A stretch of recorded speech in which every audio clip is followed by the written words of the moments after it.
अद्भुत कहानी में आपका स्वागत है। इस चैनल को सब्सक्राइब या फॉलो करना नहीं भूलिएगा।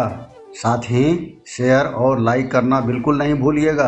इसको आप Spotify podcast, Google podcast, Apple podcast पर भी सुन सकते हैं। इसका लिंक नीचे डिस्क्रिप्शन में दिया हुआ है। प्रथम अध्याय विनियोगार्थ। प्रथम चरित्र के ब्रह्मा ऋषि, महाकाली देवता, गायत्री छंद, नंदा शक्ति, रक्त दंतिका बीज, अग्नि तत्व और ऋग्वेद स्वरूप है। श्री महाकाली रूपी देवता के प्रसन्नार्थ प्रथम चरित्र के जप में विनियोग करने का विधान है। ध्यान। भगवान विष्णु के क्षीर सागर में शयन करने पर महाबलवान दैत्य मधु और कैटभ के संहार निमित्त पद्म योनि ब्रह्मा जी ने जिनकी स्तुति की थी, उन महाकाली देवी का मैं स्मरण करता हूँ। वे अपनी 10 भुजाओं में क्रमशः खड्ग, चक्र, गदा, बाण, धनुष, परिघ, शूल, भुषुंडी, मस्तक और शंख धारण करती हैं। वे 3 नेत्रों से युक्त हैं और उनके संपूर्ण अंगों में दिव्य आभूषण पड़े हैं। नीलमणि के सदृश उनके शरीर की आभा एवं 10 मुखी तथा 10 पादों वाली है। मार्कंडेय जी ने कहा, सूर्य के पुत्र सावर्णी, जिनकी गणना 8 मनुओं में की गई है, के उत्पन्न होने की कथा का सविस्तार वर्णन करता हूँ, सुनो। सूर्यपुत्र महाभाग सावर्णी भगवती महामाया की कृपा से जैसे मनवंतर के स्वामी हुए, मैं वही घटना कहता हूँ। प्राचीन काल में स्वारोचिस नामक मनवंतर में सुरथ नामक एक बहुत ही प्रतापी राजा हुए थे। उनकी उत्पत्ति चैत्रवंश में हुई थी और सारी पृथ्वी पर उनका एक छत्र राज्य था। वे प्रजाओं का अपनी संतान के समान पालन पोषण करते थे। इतना होने पर भी कोल विध्वंसी नामक छत्री उनके शत्रु बन बैठे थे। राजा सुरथ दंड नीति का अत्यंत कड़ाई से पालन करते थे। राजा का विपक्षियों के साथ युद्ध हुआ। यद्यपि कोल विध्वंसी लोग अल्पसंख्यक वर्ग के थे, फिर भी उन लोगों ने राजा सुरथ पर विजय पा ली थी। राजा शत्रुओं से पराजित होकर अपने नगर को लौट आए और उनके देश तक ही उनका राज्य सीमित हो गया। किंतु तिस पर भी विद्रोहियों ने उनका पीछा नहीं छोड़ा और राजा सुरथ पर पुनः आक्रमण कर दिया। राजा के बल पौरुष का ह्रास हो चुका था, इसलिए ऐसे सुयोग को मंत्रियों ने हाथ से जाने देना उचित न समझा और उन दुरात्मा मंत्रियों ने राज्य की सेना, वाहन, कोषागार आदि पर अपना पूर्ण आधिपत्य जमा लिया। राजा का स्वामित्व छिन गया था, इसीलिए वे घोड़े पर सवार होकर अकेले ही आखेट के बहाने घने वन के भीतर चल दिए। उस वन में पहुंचकर राजा सुरथ को विप्रों में श्रेष्ठ मेधामुनि का आश्रम दिखाई पड़ा। उनके आश्रम में अनेकों मांसभक्षी हिंसक पशु अपने हिंसावृत्ति को छोड़कर अत्यंत शांत भाव से विचरण करते थे। मुनि के शिष्यगणों से उस आश्रम तथा वन का सौंदर्य खिल उठा था। आश्रम में राजा के उपस्थित होने पर मुनि ने उनका सत्कार किया। राजा भी कुछ दिनों तक मुनि के आश्रम में रहकर विहार करते रहे। मोह माया से ग्रस्त होकर एक बार वहाँ राजा अपने मन में इस प्रकार चिंतन करने लगा, जो नगर पूर्व काल में मेरे पूर्वजों द्वारा शासित और पालित था, आज वही नगर मुझसे हीन होकर वीरान हो रहा है। न जाने मेरे अधम कर्मचारी उसकी धर्मपरायणता के साथ रक्षा करते हैं या नहीं। मेरा हाथी, जो सदा अपने शरीर से मद बहाया करता था और वीर था, न जाने वह किस अवस्था में है। जो लोग मेरी कृपा दृष्टि, धन और भोजन के लिए ललायित रहकर मेरा अनुगमन करते थे, वे लोग अब निश्चय ही अन्य राजाओं के आश्रित होंगे। मेरे धन का उन लोगों के द्वारा दुरुपयोग किए जाने से अब कोष निश्चय ही रिक्त हो चुका होगा। इस प्रकार की अनेक चिंताएं राजा के मन में उथल पुथल मचा रही थी। एक दिन मेधा मुनि के आश्रम के निकट एक वैश्य को देखकर राजा उससे पूछ बैठे, भाई तुम कौन हो? यहाँ तुम्हारे आने का क्या अभिप्राय है? तुम तो बहुत ही शोकाकुल और अन्यमनस्क से लग रहे हो। राजा के इस प्रेमपूर्ण प्रश्न को सुनकर वह वैश्य राजा को नमस्कार करके विनीत स्वर में बोला। वैश्य ने कहा राजा से, राजन, मैं धनिक वर्ग में उत्पन्न एक वैश्य हूँ। मेरा नाम समाधि है। मेरे दुष्ट स्त्री पुत्रों ने धन के लोभ के वशीभूत होकर मुझे घर से निष्कासित कर दिया है। इस समय मैं स्त्री पुत्र और धन से रहित हो गया हूँ। मेरे स्वजनों ने ही मेरे धन का अपहरण कर मुझे उसके अधिकार से च्युत कर दिया है। इसीलिए मैं खिन्न चित्त से वन में आ गया हूँ। इस समय मैं नहीं जानता कि मेरे कुटुंबियों की क्या दशा है। वे लोग घर में सकुशल हैं या नहीं, मुझे इसके संबंध में कोई ज्ञान नहीं है। मैं विचार कर रहा हूँ कि मेरे वे पुत्र कैसे हैं, वे सदाचारी हैं या दुराचारी।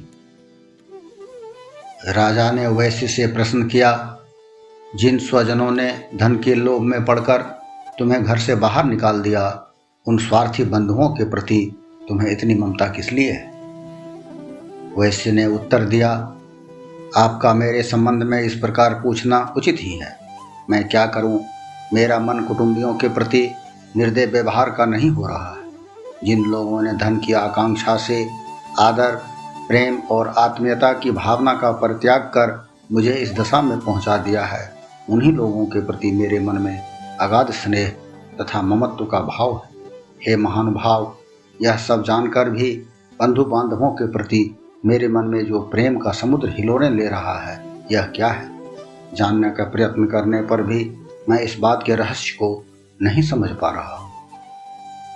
उन लोगों के वियोग में मैं उसासे ले रहा हूँ, जिसके फलस्वरूप मेरा हृदय अत्यंत व्यथित हो रहा है। उन लोगों में मेरे प्रति प्रेम का नितांत अभाव है, तो भी मेरा मन उनके लिए तड़प रहा है। इसीलिए मैं क्या करूं? मार्कंडेय मुनि ने कहा, हे ब्राह्मण, तत्पश्चात राजा सुरथ और समाधि नामक वैश्य एक साथ ही मेधा मुनि की सेवा में उपस्थित हुए और उनके प्रति उचित सम्मान दिखाकर वहीं बैठ गए। तब वैश्य और राजा ने परस्पर कुछ वार्ता प्रारंभ की। तब राजा बोले, भगवान, मैं आपसे एक निवेदन करना चाहता हूँ, आप उसे कृपा करके बताइए। मेरा मन स्ववश में न रहने के कारण बहुत ही क्लेशित है। जो राज्य मेरे हाथ से छिन गया है, उसके लिए अभी तक मेरे मन में पहले की ही तरह ममता बनी हुई है। हे मुनियों में श्रेष्ठ, यह बात मैं समझता हूँ कि अब उस पर मेरा स्वत्व नहीं रह गया है, उसे अन्य लोगों ने हस्तगत कर लिया है। फिर भी अज्ञानियों की तरह से उसी के मोह में लिप्त हूँ। यह सब क्या बात है? मेरे ही समान यह वैश्य भी अपने घर से अनादृत हो पुत्र, स्त्री और सेवकों द्वारा परित्यक्त होकर निष्कासित कर दिया गया है। इसके स्वजनों ने भी इसका परित्याग कर दिया है। यह जानते हुए भी यह वैश्य उन्हीं लोगों के स्नेह पास में आबद्ध है। हम दोनों का हृदय इन सब बातों से अत्यंत क्षुब्ध है। दोषयुक्त विषय में भी अभी तक मेरा मन ममतावश आकर्षित हो रहा है। हे महाभाग, हम दोनों ही समझदार हैं, फिर भी हम में जो मोह की प्रबल धारा उमड़ पड़ी है, वह क्या है? हम दोनों में प्रत्यक्ष रूप से अज्ञान के लक्षण दिखाई पड़ रहे हैं। तब ऋषि ने कहा, हे महाभाग, विषय मार्ग का ज्ञान सभी प्राणियों में विद्यमान होता है। इसी प्रकार विषय भी सभी जीवों के भिन्न भिन्न होते हैं। कुछ प्राणियों को दिन में नहीं दिखाई पड़ता, ठीक इसके विपरीत कुछ जीव रात्रि में नहीं देख पाते। इनके अतिरिक्त कुछ जीव ऐसे भी होते हैं जो समान रूप से दिन और रात्रि में देख सकते हैं। यह बात सत्य है कि सभी प्राणियों में मनुष्य वर्ग अधिक समझदार होते हैं, किंतु केवल वे ही इस प्रकार समझदार नहीं होते। उनके अतिरिक्त पशु, पक्षी और मृगादि जीव भी समझदार होते हैं। मनुष्यों की बुद्धि भी पशु पक्षियों और मृगादि जीवों के ही समान होती है। जैसी मनुष्यों की समझ होती है, वैसी ही उन मृगादि जीवों की भी होती है। साथ ही साथ अन्य बातें भी प्रायः इन दोनों में समान रूप से पाई जाती है। इन पक्षियों को ही देखो, समझदार होते हुए भी स्वयं क्षुधातुर रहकर अपने बच्चों की चोंच में स्नेहवश अन्न के कण डाल देते हैं। हे राजन, क्या तुम नहीं जानते कि ये मनुष्य समझदार होते हुए भी लोभवश अपने उपकार के बदले उपकृत होने के निमित्त पुत्रों की इच्छा रखते हैं। यद्यपि उन सब में भी समझदारी का भाव होता है, फिर भी वे संसार की स्थिति जन्म मृत्यु की परंपरा को बनाए रखने वाली महामाया भगवती के प्रभाव द्वारा मोह रूपी भंवर में डाल दिए जाते हैं और उसी में वे जीव डूबते उतराते रहते हैं। इसमें आश्चर्य की कोई बात नहीं है। जगत पिता विष्णु भगवान की योग निद्रा रूपिणी महामाया से ही यह सारी सृष्टि मुग्ध हो रही है। वे महामाया ज्ञानियों के चित्त को भी बलात् आकर्षित करके मोह सागर में डाल देती है। वे ही समस्त सृष्टि की जगत धात्री हैं तथा जब वे ही प्रसन्न होती हैं तब मनुष्यों के उद्धार के लिए मुक्ति लाभ का वरदान भी देती है। वे ही पराविद्या, संसार बंधन और मोह ममता उत्पन्न कर्त्री सनातनी देवी हैं तथा समस्त ईश्वरों की भी अधिष्ठात्री हैं। तब राजा ने प्रश्न किया, भगवान, जिन्हें आप महामाया कहकर संबोधित कर रहे हैं वे देवी कौन सी हैं? हे ब्राह्मण, उनका प्रादुर्भाव किस प्रकार से हुआ? उनके चरित्र कौन कौन से हैं? ब्रह्मविदों में श्रेष्ठ मुनि उन देवी की उपरोक्त कथाएं मैं आपके श्रीमुख से श्रवण करना चाहता हूँ। ऋषि ने कहा, हे राजन, यथार्थ में देवी का स्वरूप नित्य और सनातन है। यह समस्त जगत उन्हीं का स्वरूप है और वे ही देवी समस्त विश्व के चराचर प्राणियों में व्याप्त है। उनकी उत्पत्ति अनेक प्रकार से होती है, वह मैं तुम्हें सुनाता हूँ। यद्यपि वे जन्म रहित और नित्य स्वरूपा हैं, तो भी जब देवताओं की कार्य सिद्धि के निमित्त अवतार ग्रहण करती, उस समय उन्हें लोक में अवतरित होना माना जाता है। कल्पांत में जब समस्त विश्व महासमुद्र में विलीन हो रहा था और सब जीवों के पालन करता भगवान विष्णु शेष शैया पर योग निद्रा में अभिभूत हो रहे थे, उस समय उनके कानों की मैल से दो भयंकर दानवों की उत्पत्ति हुई। वे असुर मधुकैटभ नाम से जगत में विख्यात हुए। जन्म लेने के बाद ही वे दानव सृष्टिकर्ता ब्रह्मा जी का वध करने को उद्यत हो गए। उस समय ब्रह्मा जी भगवान विष्णु के नाभि कमल में अवस्थित थे। अपने पास राक्षसों के उपस्थित होने पर वे निद्रा विभूत भगवान जो जागृत करने के लिए भगवान के नेत्रों में योग निद्रा की स्तुति करना प्रारंभ किया। भगवान की वह अद्वितीय शक्ति ही जगत धात्री, विश्व की अधिष्ठात्री तथा संसार का पालन और संहार करने वाली मानी गई हैं। उन्हीं योग माया भगवती निद्रा देवी की ब्रह्मा जी आराधना करने लगे। ब्रह्मा जी बोले, देवी, तुम ही स्वाहा, स्वधा और वसटकार हो। स्वर भी तुम्हारा ही रूप है। तुम ही प्राणदात्री अमृत रूपा हो। नित्य अक्षर प्रणव में अकार, उकार और मकार, इन तीनों मात्राओं में तुम्हारा ही अवस्थान है। इन तीन मात्राओं से भिन्न जो बिंदु रूपा नित्य अर्धमात्रा है, जिसका उच्चारण विशेष रूप से नहीं हो सकता, वह भी तुम ही हो। हे देवी, तुम्हें संध्या, सावित्री तथा परम जननी स्वरूपा हो। तुम्हें इस संपूर्ण ब्रह्मांड को धारण किए हुई हो। तुम्हारे ही द्वारा इस विश्व की उत्पत्ति होती है। तुम ही पालन करती और अंत में सब जीवों का संहार करती हो। जगत की उत्पत्ति में तुम सृष्टि रूपा, पालन काल में स्थिति स्वरूपिणी तथा कल्पांत में संहार स्वरूपा हो। तुम्हें महाविद्या, महामाया, महामेधा, महास्मृति, महामोह रूपा, महादेवी और महासुंदरी हो। तुम्हें तीन गुणों सत्व, रज और तम की उत्पन्न कारिणी हो। तुम्हें भयंकर काल रात्रि, महारात्रि और मोहरात्रि हो। तुम्हें श्री, ईश्वरी, ह्री और बोध स्वरूपा बुद्धि भी हो। लज्जा, पुष्टि, तुष्टि, शांति और क्षमा भी तुम ही हो। तुम्हें खड्ग धारणी, शूल धारणी, घोर रूपा, गदा, चक्र, शंख और धनुष धारणी भी हो। बाण, भुषुंडी, परिग आदि तुम्हारे ही अस्त्र हैं। तुम सौम्य और सौम्यतर हो। इतना ही नहीं, वरन विश्व में जितने भी सौम्य एवं सुंदर पदार्थ हैं, उन सब में तुम्हारी सुंदरता कहीं अधिक है। पर तथा अपर, इन दोनों विद्याओं से परे रहने वाली परमेश्वरी भी तुम ही हो। हे देवी, विश्व के सभी सत असत पदार्थों में पाई जाने वाली शक्ति भी तुम ही हो। ऐसी अवस्था में तुम्हारी स्तुति अवर्णनीय है। इस विश्व के रचयिता, पालनकर्ता और संहारक भगवान विष्णु को भी जब तुमने निद्रा के वशीभूत कर दिया है, तब तुम्हारी स्तुति के योग्य इस ब्रह्मांड में कौन है? मुझे भगवान शिव तथा विष्णु को भी तुम्हें शरीर धारण करने को बाध्य किया है। अतः तुम्हारी स्तुति की सामर्थ्य किसमें है? हे देवी, तुम तो अपने इस उदार प्रभावों से ही प्रशंसित हो गई हो। इन दोनों अजय असुरों को तुम मोहग्रस्त करके भगवान विष्णु की निद्रा भंग कर दो। इसके साथ ही भगवान के भीतर इन मधु और कैटव नाम के महाअसुरों के संहार की बुद्धि भी उत्पन्न करो। ऋषि ने कहा, हे राजन, भगवान विष्णु को जगाने के लिए जिस समय ब्रह्मा जी ने तमोगुण की अधिष्ठात्री देवी का स्तवन किया, उस समय वे महामाया भगवान के नेत्र, मुख, नासिका, बाहु, हृदय और वक्षस्थल से बाहर आकर अव्यक्त जन्मा ब्रह्मा जी के सम्मुख आ उपस्थित हुई। योग निद्रा से रहित होकर जगतपति भगवान जनार्दन उस एकार्णव के जल में शेष शैया से जागृत हो गए। नींद से मुक्त होते ही भगवान ने उन दोनों दैत्यों को देखा। वे दोनों ही दुरात्मा दैत्य मधु और कैटव अत्यंत पराक्रमी और बलशाली थे। वे दोनों क्रोध से आंखें लाल करके ब्रह्मा जी को निगल जाना चाहते थे। ऐसी स्थिति में भगवान विष्णु ने उन दोनों राक्षसों के साथ 5000 वर्ष तक लगातार बाहुयुद्ध किया। वे दोनों बल के दर्प से दर्पित हो रहे थे। महामाया ने उन दोनों असुरों को अपने प्रभाव से मोहग्रस्त कर दिया था। तब उन राक्षसों ने विष्णु भगवान से कहा, हम तुम्हारे शौर्य से अत्यंत प्रसन्न हैं। तुम हम लोगों से कोई इच्छित वर मांग लो।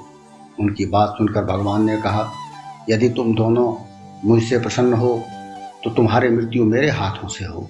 मुझे यही वर चाहिए।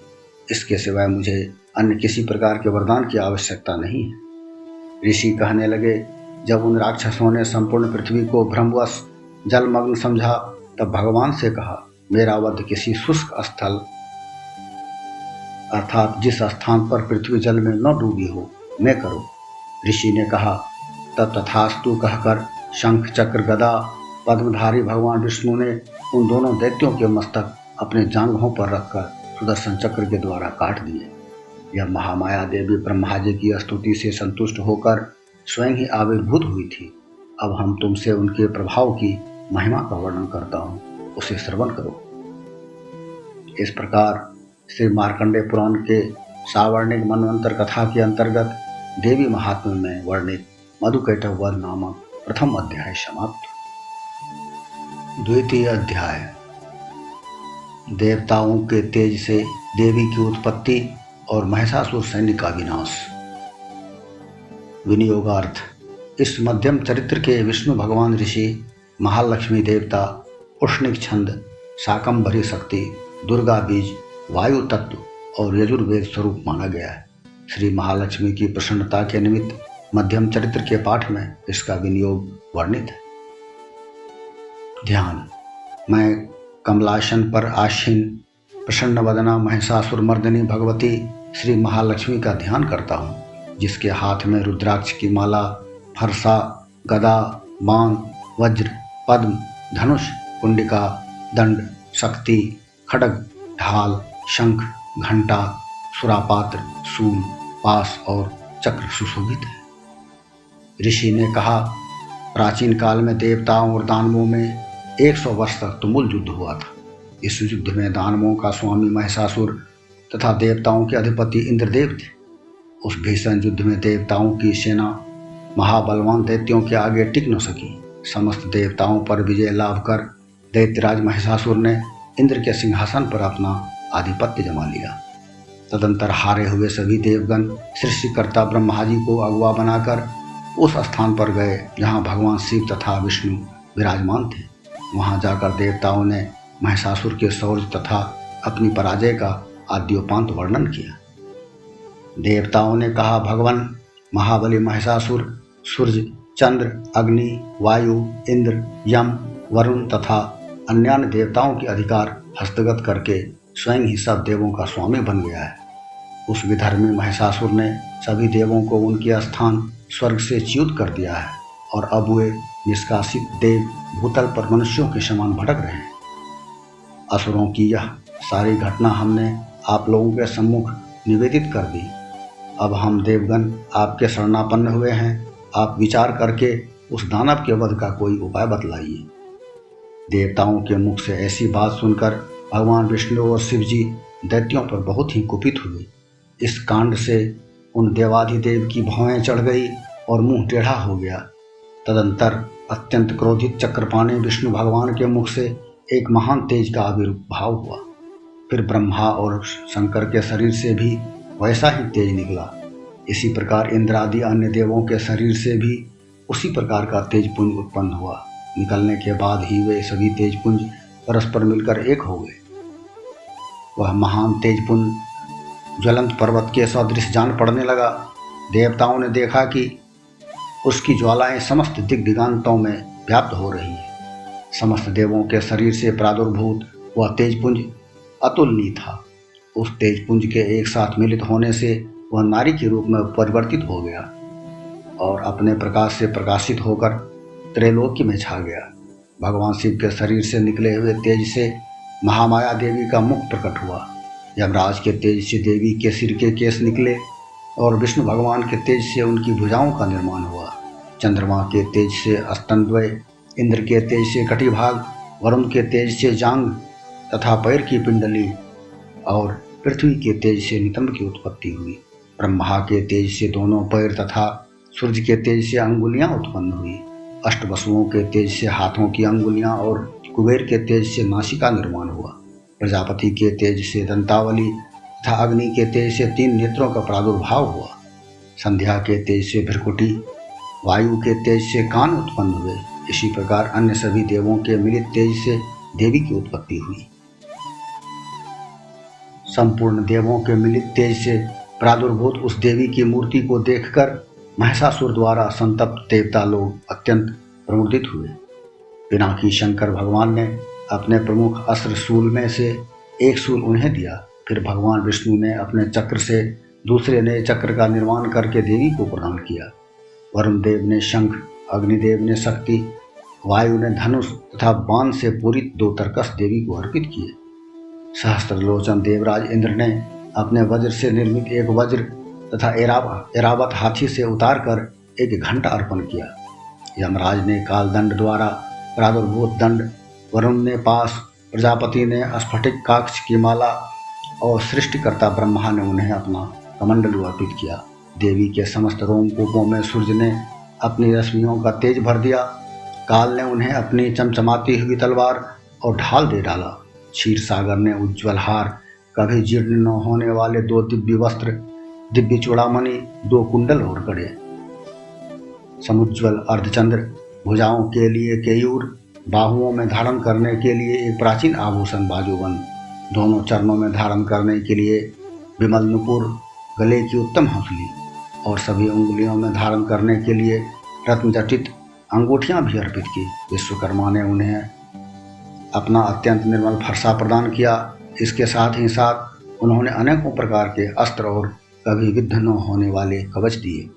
अस्त्रों के अतिरिक्त उन्होंने मस्तक और वक्ष पर धारण करने के निमित्त देवी को सदैव हरे भरे रहने वाले कमलों की बनी हुई मालाएं भी दी। सागर ने उन्हें सुंदर कमल पुष्प भेंट किए और हिमालय पर्वत ने उनकी सवारी के लिए सिंह तथा अनेकों प्रकार के रत्न आदि भेंट किए। धन के स्वामी कुबेर ने मधु से पूरित पात्र दिया। संपूर्ण पृथ्वी को धारण करने वाले नागराज शेष ने बहुमूल्य मणियों से विभूषित नाग हार का उपहार दिया। इसी प्रकार अन्य देवों ने भी अपने अपने अस्त्र शस्त्र और आभूषण देकर देवी का सम्मान किया। इसके अनंतर उच्च स्वर से अट्टहास करते हुए देवी ने बारंबार गर्जन किया। उसके भयंकर गर्जन से संपूर्ण आकाश गुंजायमान हो उठा। देवी के घोर गर्जन से उत्पन्न भयंकर शब्द कहीं समा न सका, जिससे तीनों लोग क्षुभित हुए और समुद्र भी कांप उठा। पृथ्वी में भूकंप आ गया और समस्त पर्वत हिलते हुए थरथराने लगे। उस समय देवताओं ने अत्यंत प्रसन्न होकर भगवती सिंहवाहिनी देवी का जय जयकार किया। इसके पश्चात महर्षियों ने भी नतमस्तक होकर देवी की स्तुति की। समस्त विश्व को क्षुब्ध देखकर असुर लोग अपने संपूर्ण सेना को कवच आदि से सुसज्जित कर हाथों में अपने आयुधों को लेकर एकाएक उठ खड़े हुए। उस समय महिषासुर अत्यंत क्रुद्ध होकर बोल उठा, यह सब क्या हो रहा है? तदंतर संपूर्ण असुरों से घिरा हुआ महिषासुर देवी के भयंकर नाद की ओर लक्ष्य करके दौड़ पड़ा।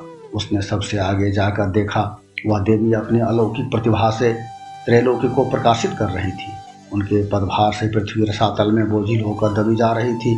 मस्तक के मुकुट में आग मस्तक के मुकुट से आकाश में रेखा से खींची हुई दिख रही थी तथा वे अपने धनुष के टंकार से समस्त पाताल लोगों को क्षुभित कर रही थी। अपनी सहस्त्र भुजाओं से देवी समस्त दिशाओं को आच्छादित करके खड़ी थी। इसके पश्चात देवी के साथ दैत्यों का घनघोर युद्ध प्रारंभ हो गया। भांति भांति के अस्त्रों शस्त्रों के प्रहार से सभी दिशाएं प्रकाशित हो उठी। महिषासुर का सेनापति चिक्षुर नामक महा असुर था। देवी के साथ उस महाबली दानव का संग्राम होने लगा। चामर नामक असुर दानवों की चतुरंगनी सेना को साथ लेकर युद्ध में भिड़ गया। 60,000 रथियों को अपने साथ लेकर उदग्र महाबली दानव भी युद्ध में आ पहुंचा। 1 करोड़ सेना लेकर महाहनु नामक असुर ने युद्ध में भाग लिया। असीलोमा नामक महादानव 500 रथियों के साथ युद्ध स्थल में आ पहुंचा। उस रणभूमि में वास्कल नामक दैत्य अपने 60 लाख सेना लेकर लड़ने लगा। परिवारिक नामक असुर हाथी सवार घुड़सवार आदि के टोलियों के साथ 1 करोड़ की विशाल सेना के साथ युद्ध भूमि में उतर आया। बिडाल नामक दैत्य 5 अरब रथियों के साथ लड़ने लगा। इनके अतिरिक्त और भी सहस्त्रों महादैत्य रथ हाथी और घुड़सवारों की सेना की सहायता से युद्ध करने में लग गए। उस रण स्थल में कोटि कोटि सहस्त्र रथ हाथी और घोड़ों की सेना से घिरा हुआ स्वयं महिषासुर उपस्थित था। वे अगणित दानव देवी के साथ तोमर, भिंदीपाल, शक्ति, मूसल, खड्ग, परशु और पट्टिस नामक अस्त्र शस्त्र का प्रहार करते हुए युद्ध में लगे थे। कुछ एक दैत्यों ने मिलकर देवी पर शक्ति का प्रहार किया, कुछ एक ने अपने पास फेंके, कुछ अन्य दैत्यों ने देवी के वध के उद्देश्य से उन पर खड्ग का प्रहार किया। देवी ने क्रुद्ध होकर लीला स्वरूप अपने अस्त्र शस्त्रों की भीषण वर्षा से उन दानवों के निक्षिप्त अस्त्रों को सहज में ही काट दिया। उनके मुख कमल पर परिश्रम या क्लांति का लेश मात्र भी चिन्ह नहीं दिखाई पड़ता था। देवता और ऋषि उनका स्तुति गान कर रहे थे तथा वह महामाया परमेश्वरी उन दैत्यों पर अपने अस्त्र शस्त्रों की बौछारें कर रही थी। देवी का वाहन सिंह भी क्रुद्ध होकर अपने अयालों गर्दन के केशों को हिलाता हुआ दैत्यों की सेना में इस प्रकार भ्रमण करने लगा मानो किसी वन में दावाग्नि फैलकर क्रमशः बढ़ रही है। देवी ने रणस्थल में युद्ध करते हुए दानवों के साथ जितने श्वास छोड़े वे सभी सैकड़ों हजारों गणों के रूप में परिणत हो गए और हाथ में परशु, भिंदीपाल, खड्ग और पट्टिस आदि अस्त्रों द्वारा दानवों से युद्ध करने में लग गए। देवी की शक्ति से वर्धित गण लोग असुरों का संहार करते हुए नगाड़े, शंख आदि बाजे बजाने लगे। उस सम्रांगण में कितने ही गण मृदंग आदि बाजे बजा रहे थे। इसके पश्चात देवी ने त्रिशूल, गदा, तलवार चलाकर शक्ति की वर्षा करके सैकड़ों असुरों का विनाश कर दिया। कितने ही राक्षसों को घंटे की भयंकर आवाज से अचेत करके वध कर दिया। अनेकों दैत्यों को देवी ने अपने पास में बांधकर भूमि पर घसीटा और कितने ही दानव उनकी पैनी तलवार के प्रहार से 2-2 टुकड़ों में विभक्त हो गए। कितने ही राक्षस उनकी गदा के आघात से आहत होकर धराशायी हो गए। कितने ही मूसल की चोट खाकर आहतावस्था में मुंह से खून उगलने लगे। शूल के प्रहार से वक्षस्थल फट जाने के कारण कितने ही दैत्य भूमि पर गिर पड़े। देवी की बाण दृष्टि से कितने ही दैत्यों का कटी प्रदेश भंग हो गया। बाज पक्षी की तरह वेग से झपटने वाले दानव अपने प्राणों का त्याग करने लगे। कितने ही राक्षसों की भुजाएं आघात से छिन्न भिन्न हो गई, कितनों की गर्दनें कट गई, कितनों के मस्तक खंड खंड होकर भूमि पर गिरने लगे। कुछ दैत्यों के शरीर बीच के भाग से ही विदीर्ण हो गए थे। कितने राक्षस जांघहीन हो जाने से धरती पर गिर गए। देवी ने कितने ही दैत्यों के एक बांह, एक पैर तथा एकाक्ष करके 2 टुकड़ों में विदीर्ण करके उनका संहार कर डाला। कितने ही योद्धा राक्षस देवी के द्वारा छिन्न मस्तक होकर भी पुनः संभल कर उठते जाते थे और केवल धड़ के सहारे ही अच्छे अच्छे अस्त्र शस्त्रों को हाथ में लेकर युद्ध करने में तत्पर हो जाते। कटे हुए कबंध युद्ध के बाजों के स्वर पर नाचने लगते थे। कटे हुए कितने ही धड़ हाथों में खड्ग, शक्ति और रिष्टि नामक हथियार लिए दौड़ते थे और कितने ही अन्य दैत्य ठहरो ठहरो कहकर देवी को युद्ध के लिए प्रेरित करते थे। जिस भूमि पर यह घनघोर युद्ध हुआ था वहाँ की जमीन देवी द्वारा निक्षिप्त रथों, हाथियों, घोड़ों और दानवों की लाशों से ऐसी आच्छन्न हो गई थी कि वहाँ पर किसी का गमनागमन संभव नहीं था। दानव दल में हाथियों, घोड़ों और मृतक असुरों के शरीर से इतना रक्त प्रवाह हुआ था कि कि वहाँ कुछ ही क्षणों में खून की बड़ी बड़ी नदियाँ प्रवाहित होने लगी। जिस प्रकार तृण समूह और काष्ठ की विशाल राशि को अग्नि कुछ ही क्षणों में भस्म कर देती है, उसी प्रकार जगत जननी जगदम्बा ने असुरों के उस विशाल सैन्य समूह को क्षण भर में नष्ट कर डाला। देवी का सिंह भी अपनी गर्दन के बालों को हिला हिलाकर घोर गर्जन कर रहा था। कितने ही दैत्यों की उस गुरु गर्जन से ही मानो प्राण पखेरु निकले जा रहे थे। देवी के गणों ने भी उन दानवों के साथ ऐसा भीषण युद्ध किया जिससे आकाश में दर्शक मुनि देवतागण भी बहुत ही प्रसन्न हुए और उन पर आकाश मार्ग से सुमन की वृष्टि करने लगे। इस प्रकार मार्कंडेय पुराण के सावर्ण के मनोनयन कथा के अंतर्गत देवी महात्म्य में वर्णित महिषासुर की सेना का वध नामक द्वितीय अध्याय समाप्त। तीसरा अध्याय, महिषासुर का वध। ध्यान। जगदम्बिका के श्री अंगों की शोभा सहस्रों उदित होते हुए सूरजों के तुल्य है। उनकी रक्तवर्ण की साड़ी के साथ गले में मुंडमाला सुशोभित हो रही है। दोनों स्तन उनके रक्त चंदनार्चित हैं। उनके कर कमलों में जपमाला, विद्या, अभय तथा वर नामक ये 4 मुद्राएं शोभा पा रही हैं। उनके मुख कमल त्रिनेत्रों से युक्त होकर शोभायमान हो रहे हैं। मस्तक पर रत्न जड़ित मुकुट के साथ ही चंद्रमा भी विराजमान है। वे स्वयं कमलासन पर आसीन हैं। ऐसी देवी को मैं भक्ति युक्त चित्त से नमस्कार करता हूँ। ऋषि ने कहा, इस प्रकार दानवी सेना का संहार होते हुए देखकर सेनापति चिक्षुर क्रोधित होकर अंबिका देवी से युद्ध करने के लिए उनके सम्मुख आया। सुमेरु पर्वत के शिखर पर होने वाली मेघों की वर्षा की भांति वह दानव देवी पर अपने बाणों की वर्षा करने लगा। तत्पश्चात देवी ने अपने बाणों से उसके बाण समूहों को अनायास ही नष्ट करके उसके सारथी और रथ के घोड़ों को मार डाला। इसके साथ ही उसके धनुष तथा ध्वजा को भी काटकर फेंक दिया। धनुष के कट जाने पर उसके समस्त अंगों को अपने बाणों से छेद डाला। अपने धनुष, रथ, घोड़े और सारथी के नष्ट हो जाने से वह दानव अपनी तलवार और ढाल को लेकर देवी की ओर झपटा। उसने तेज धार वाली तलवार से सिंह के मस्तक पर आघात करके देवी की बाईं भुजा में अत्यंत वेग से प्रहार किया। राजन, देवी की बाह के स्पर्श से वह तलवार भग्न हो गई। अपना प्रहार निष्फल होते देखकर उस राक्षस ने क्रोध से रक्त नेत्र करके हाथों में शूल उठाया।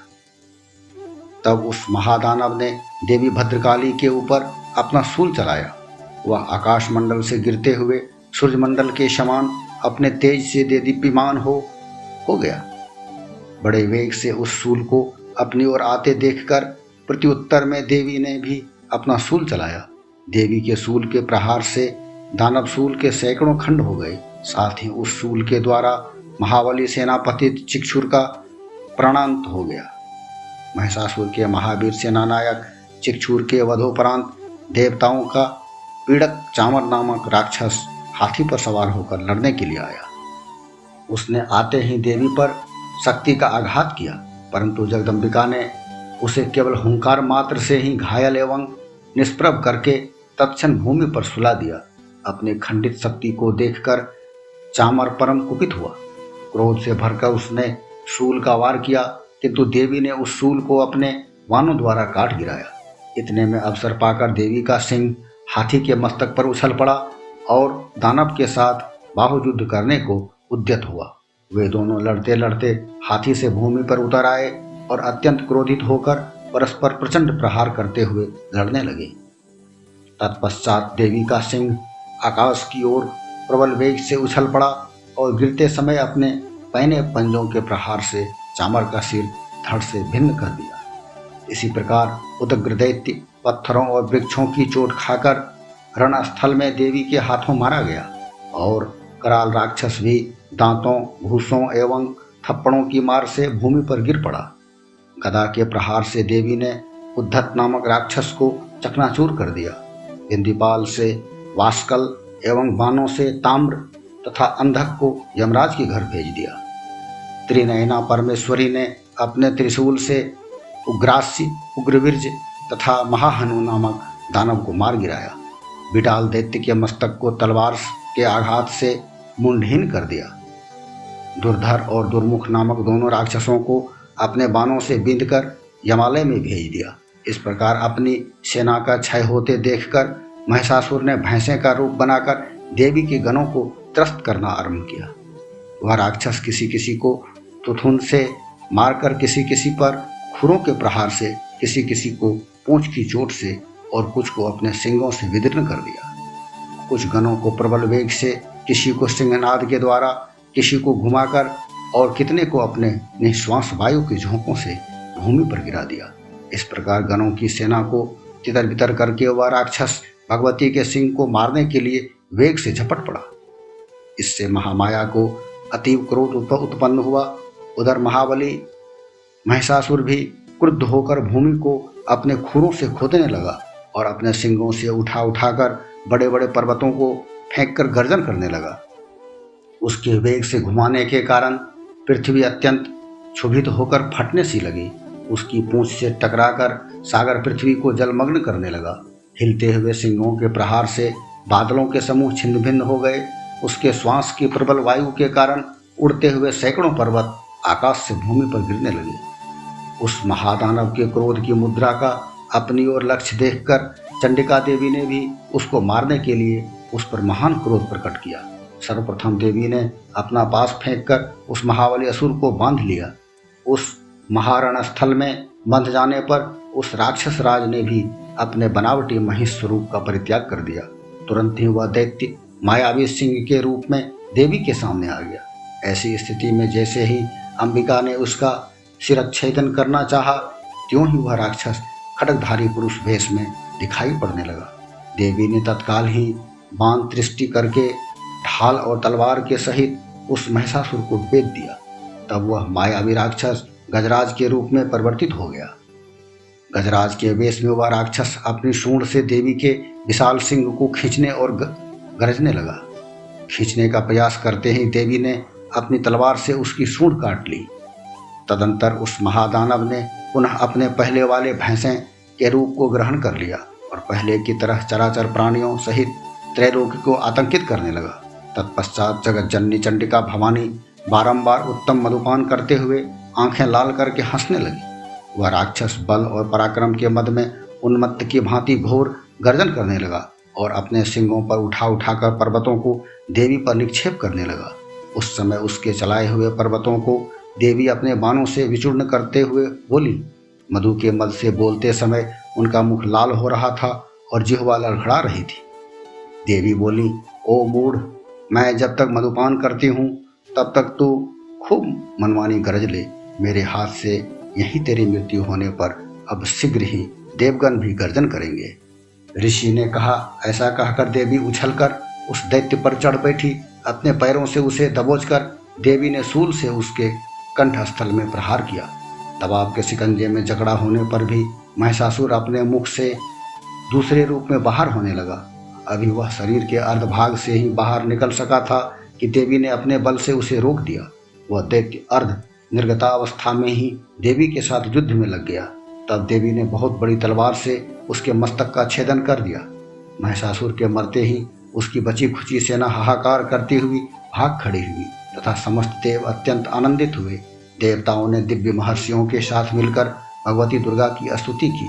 गंधर्वराज प्रमुदित होकर गान करने लगे तथा अप्सराएं भी नाचने लगी। इस प्रकार मार्कंडेय पुराण के सावर्णिक मनवंतर कथा के अंतर्गत देवी महात्म्य में वर्णित महिषासुरवध नामक तीसरा अध्याय समाप्त हुआ।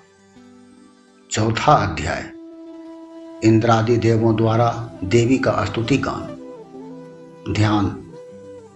जिन देवी को देवगण चारों ओर से आवृत रखते हैं और सिद्धि लाभ की आकांक्षा वाले मनुष्य जिनकी सेवा शुश्रूषा में तत्पर रहते हैं, उन जया नाम वाली दुर्गा देवी की आराधना करना उचित है।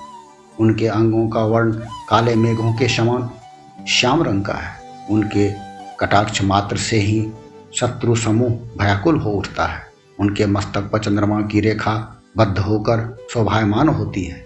उनके हाथों में शंख, चक्र, तलवार, त्रिशूल आदि शोभित है। वे 3 नेत्रों वाली देवी अपने वाहन सिंह के कंधों पर सवार होकर अपने तेज से त्रैलोक्य को पूर्ण कर रही है। ऋषि ने कहा, अत्यंत बलशाली पापात्मा दैत्य महिषासुर तथा उनकी दानवी सेना का देवी के हाथ से संहार हो जाने पर इंद्रादि देवता नतमस्तक होकर भगवती दुर्गा देवी की स्तुति करने लगे। ऐसे समय में उनके सुंदर अंगों को प्रफुल्लता के कारण रोमांच हो रहा था। देवताओं ने कहा, आपका स्वरूप ही सब देवों की शक्ति समूह है। आपने अपने शक्ति से संपूर्ण विश्व को व्याप्त कर रखा है। आप समस्त देवों तथा महर्षियों के द्वारा परम पूज्य हैं। हे जगदम्बा, हम आपको भक्ति भाव से प्रणाम करते हैं। आप हम लोगों का कल्याण करें। जिन देवी के अतुलनीय प्रभाव और शौर्य का वर्णन करने में भगवान शेषनाग, ब्रह्मा और शिव जी भी असमर्थ हैं, वे ही भगवती चंडिका समस्त विश्व का पालन तथा अशुभकारी भय के नाश का विचार करें। जो धर्मात्माओं के गृह में लक्ष्मी रूप से, दुरात्माओं के यहाँ निर्धनता रूप से, विशुद्ध अंतःकरण वाले पुरुषों के हृदय में बुद्धि रूप से, सज्जनों में श्रद्धा रूप से तथा कुलीन मनुष्यों में लज्जा के रूप से विराजमान रहती हैं, उन महामाया भगवती दुर्गा को हम सब प्रणाम करते हैं। हे देवी, आप समस्त विश्व का पालन करिए। हे देवी, हम आपके इस अचिंतनीय रूप का असुरों के संहारक शौर्य तथा संपूर्ण देव दानवों के सम्मुख उत्पन्न किए हुए अद्भुत चरित्र का वर्णन नहीं कर सकते। आप ही विश्व की उत्पत्ति में कारण स्वरूप हैं। आप में तीनों गुण सत्व, रज और तम विद्यमान हैं, फिर भी दोषों के साथ आपका संपर्क नहीं होता। भगवान विष्णु तथा शिव जी भी आपकी महिमा को नहीं जान सकते। यह चराचर विश्व आपका अंश है। आप इन सब जीवों के लिए आश्रयभूत हैं, क्योंकि एकमात्र आप ही सबकी मूलभूत और व्याकृता पराप्रकृति हैं। हे देवी, जिसके उच्चारण से सभी यज्ञों में देवताओं की तुष्टि होती है, वह स्वाहा आप ही। इसके अतिरिक्त आप पितरों को भी तृप्ति प्रदान करती हैं। इस कारण सभी लोग आपको स्वधा के नाम से संबोधित करते हैं। हे देवी, आप ही पराविद्या हैं, जिससे मोक्ष की प्राप्ति, अचिंत्य महाव्रत स्वरूपता, समस्त दोषों से हीनता, जितेंद्रियता, तत्व की सारता होती है, और सभी मुनिजन जिसके लिए निरंतर अभ्यासशील रहा करते हैं। आप शब्द स्वरूपा, अत्यंत निर्मल, ऋग्वेद, यजुर्वेद तथा उद्गीत छंद के रूप में गाया जाने वाला एक प्रकार का वेद मंत्र के मनोरम पद्य के पाठ से युक्त सामवेद की आधार है। आप ही देवी तीनों वेद और छहों ऐश्वर्य से संपन्न भगवती हैं। विश्व की उत्पत्ति एवं पालन के निमित्त आप वार्ता के रूप में प्रादुर्भूत हुई हैं। आप जगत की महान पीड़ा की नाशकर्त्री हैं। हे देवी, संपूर्ण शास्त्रों के तत्व का ज्ञान प्राप्त करने के लिए आप मेधा शक्ति हैं। दुस्तर संसार सागर से तारने वाली नौका स्वरूपिणी दुर्गा देवी आप ही हैं। आपकी किसी पदार्थ में आसक्ति नहीं है। आप ही कैटभ के शत्रु भगवान विष्णु के वक्ष में निवास करने वाली लक्ष्मी तथा शिव द्वारा सम्मानित गौरी देवी भी हैं। आपका मुख कमल मृदु हास्य से युक्त निर्मल पूर्ण चंद्रबिंब के समान और उत्तम स्वर्ण की सुंदर आभा से भासित है। फिर भी आपके इस अनुपम लावण्य को देखकर महिषासुर ने कुपित होकर आप पर आघात कर दिया। यह बात आश्चर्य में डाल देने वाली है। हे देवी, वही मुख जब क्रोध की मुद्रा में उदयकालीन चंद्रमा के समान अरुण तथा वक्र भौहों के कारण भयंकर हो उठा, तब उस रूप को देखकर महिषासुर का सहसा प्राणांत नहीं हुआ। यह और भी अधिक आश्चर्य की बात है, क्योंकि क्रुद्ध यमराज के सामने कौन प्राणी जीवन धारण करने में समर्थ हो सकता है। हे परमात्मा स्वरूपा देवी, आप प्रसन्न हो। आपके प्रसन्न होने पर विश्व का उत्थान होता है और कुपित होने पर कितने ही वंशों का नाश हो जाता है। यह बात अनुभव द्वारा ही प्रत्यक्ष प्रमाणित हुई है। आपकी क्रोधाग्नि में महिषासुर की विशाल वाहिनी भी क्षण मात्र में भस्म हो उठी। आप सदैव अभ्युदय कर्त्री हैं। आप जिन लोगों पर कृपा दृष्टि रखती हैं, वे ही लोग देश में सम्मान, धन और ख्याति प्राप्त करते हैं। उन लोगों का धर्म कभी शिथिल नहीं होता तथा वे ही अपने स्त्री, पुत्र और भृत्यों के साथ रहकर धन्य होते हैं। हे देवी, आपके ही कृपा कटाक्ष से धर्मात्मा व्यक्ति श्रद्धापूर्वक सदैव धर्माचरण में निरत रहता है और उसके प्रभाव से स्वर्गलोक को प्राप्त करता है। अतएव आप निश्चय ही त्रैलोक्य को मनोवांछित फल प्रदान करती है। हे माँ दुर्गे, आप स्मरण मात्र से ही सब जीवों का भय निवारण करती हैं और स्वस्थ मनुष्यों द्वारा चिंतन करने पर उन्हें परम कल्याणकारी बुद्धि देती हैं। दुख दरिद्र और भयहारी देवी आपका चित्त परोपकार के निमित्त सदैव द्रवित रहता है, ऐसा दूसरा कौन है। हे देवी, जो राक्षस अनंत काल तक नरक भोग करने के लिए पापाचार करते रहे, उन्हें युद्ध में वध करके स्वर्ग भेजने तथा संसार को सुखी करने के उद्देश्य से ही आप उनका वध करती हैं। आप अपने शत्रुओं पर शस्त्रों का आघात क्यों करती हैं? आप केवल अपने दृष्टिपात से ही संपूर्ण दैत्य समूहों को भस्म कर सकती हैं, तो भी आप ऐसा न करके युद्ध स्थल में उनका संहार करती हैं। इस बात में भी कुछ रहस्य जान पड़ता है। वह यह है कि मेरे शस्त्रों के प्रहार से पवित्र होकर ये सब स्वर्गपुरी में जाएं। इस प्रकार उनके प्रति भी आपके उत्तम विचार होते हैं। खड्ग की तेजो राशि की भयंकर दीप्ति तथा आपके त्रिशूल के अग्रभाग की घनीभूत कांति से चकाचौंध होने पर भी असुरों की आंखें नष्ट नहीं हुई, क्योंकि वे सब मनोरम किरणों से युक्त आनंद प्रदान करने वाले आपके मुख चंद्र का दर्शन कर रहे थे। हे देवी, आपका शील दुरात्माओं के दुर्व्यवहार का निवारक है। आपका रूप अचिंतनीय तथा अतुलनीय है। आपका पराक्रम देवताओं के विजेता, दैत्यों का नाशक। इस प्रकार आपने अपने शत्रुओं पर सदैव दया ही दर्शाई है। हे वरदात्री देवी, आपके इस शौर्य की तुलना कहीं भी नहीं हो सकती। शत्रुओं को त्रस्त करने वाला एवं अत्यंत मनोहारी रूप अन्यत्र कहाँ दिखाई पड़ सकता है। हृदय में दयालुता और युद्ध में निर्दयता, ये दोनों बातें एक साथ होने का भाव त्रिलोक में आपके सिवा और किसी में नहीं है। हे अम्बे, आपने शत्रुओं का वध करके उन्हें अमर पद दिलाया है। उनसे प्राप्त होने वाले भय को हम लोगों से दूर किया है। हमारा आपको नमस्कार है। हे देवी, आप शूल के द्वारा हमारा रक्षण करें। हे अंबिके, आप अपने खड्ग, घंटा, ध्वनि और धनुष की टंकार से हमारी रक्षा कीजिए। हे चंडिके, आप हमारे पूर्व, पश्चिम, दक्षिण तथा उत्तर में अपने त्रिशूल को घुमाकर हमारा परित्राण करें। आपके जो परम सुंदर एवं अत्यंत भीषण रूप त्रिभुवन में विचरण करते हैं, उनके द्वारा आप हमारी तथा भूतल की रक्षा करें। हे अंबिके, आपके कर कमलों में सुशोभित होने वाले खड्ग, शूल, गदा आदि जो भी अस्त्र शस्त्र हों, उन सभी द्वारा आप हम लोगों का रक्षण करें। ऋषि ने कहा, इस प्रकार सब देवों ने उन जगन्माता का मिलकर अस्तवन तथा नंदन कानन इंद्रदेव के बगीचे का नाम के दिव्य पुष्पों एवं गंध चंदनादि के द्वारा पूजन किया। तदंतर दिव्य धूपों की सुगंधि अर्पित किया। तब देवी ने करबद्ध होकर प्रणाम करते हुए उन देवताओं से कहा। देवी ने कहा, हे देवगण, तुम सब लोग मुझसे अपना अभिष्ट पदार्थ मांग लो। तब देवताओं ने कहा, भगवती की कृपा से हम लोगों की सभी आकांक्षाएं पूर्ण हो गई हैं। अब कुछ भी इच्छित वस्तु मांगने के लिए नहीं है। हे महेश्वरी, हम लोगों का यह परम शत्रु महिषासुर मारा गया है। इतने पर भी आप यदि हम लोगों को कुछ देना ही चाहती हैं, तो हम लोगों की यही इच्छा पूरी कीजिए। जब कभी भी हम आपका स्मरण करें, तब आप दर्शन देकर हम लोगों को संकट से मुक्त करें। हे प्रसन्न वदना अंबिके, जो भी व्यक्ति इन स्तोत्रों के द्वारा आपकी आराधना करे, उसे धन धान्यादि तथा स्त्री पुत्रादि से संपन्न करें तथा सदैव हम लोगों पर आप प्रसन्न रहें।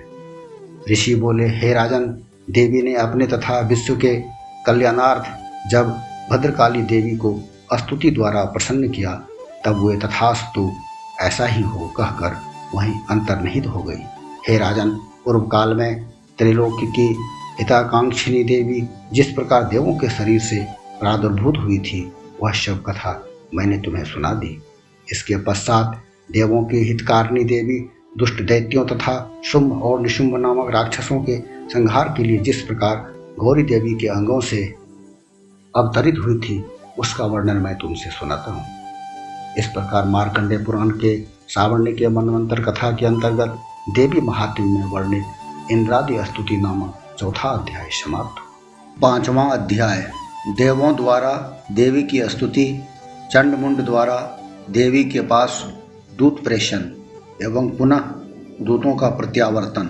ध्यान, जिनके कर कमलों में घंटा, शूल, हल, शंख, मूसल, चक्र और धनुष बाण हैं, जिनके शरीर की दीप्ति शारदी चंद्र के समान सुंदर है, जो त्रैलोक की आधारभूता और शुंभ निशुंभ आदि दैत्यों का संहार करने वाली हैं, उन गौरी देवी के शरीर से उत्पन्न महासरस्वती देवी का मैं निरंतर स्मरण करता हूँ। ऋषि ने कहा, प्राचीन काल में शुंभ और निशुंभ नामक दानवों ने अपने बल के मद में चूर होकर इंद्र के हाथ से त्रैलोक्य का राज्य एवं यज्ञ भाग छीनकर अधिकृत कर लिया। वे ही दोनों राक्षस सूर्य, चंद्र, कुबेर, यम, वरुण आदि देवों के अधिकार भी भोगने लगे। वायु और अग्नि का कार्य भी वे दोनों ही करने लगे। उन दोनों दानवों ने सभी देवों को पराजित, अपमानित तथा राज्यच्युत करके उन्हें स्वर्ग से बाहर खदेड़ दिया। उन दोनों बलशाली असुरों से अपमानित होकर देवताओं ने अपराजित देवी का स्मरण किया। उन लोगों ने सोचा कि जगदम्बा ने हम लोगों को प्रसन्न होकर वर प्रदान किया था कि संकटापन्न स्थिति में तुम्हारे स्मरण से मैं तुम्हें संकट मुक्त कर दूंगी। ऐसा निश्चय करके देवता लोग गिरिराज हिमालय पर्वत पर जाकर भगवती विष्णु माया की स्तुति करने लगे। देवताओं ने कहा, देवी को नमस्कार है, महादेवी शिवा को हमारा सदैव नमस्कार है, प्रकृति एवं भद्रा को प्रणाम है, नियम पूर्वक जगदम्बा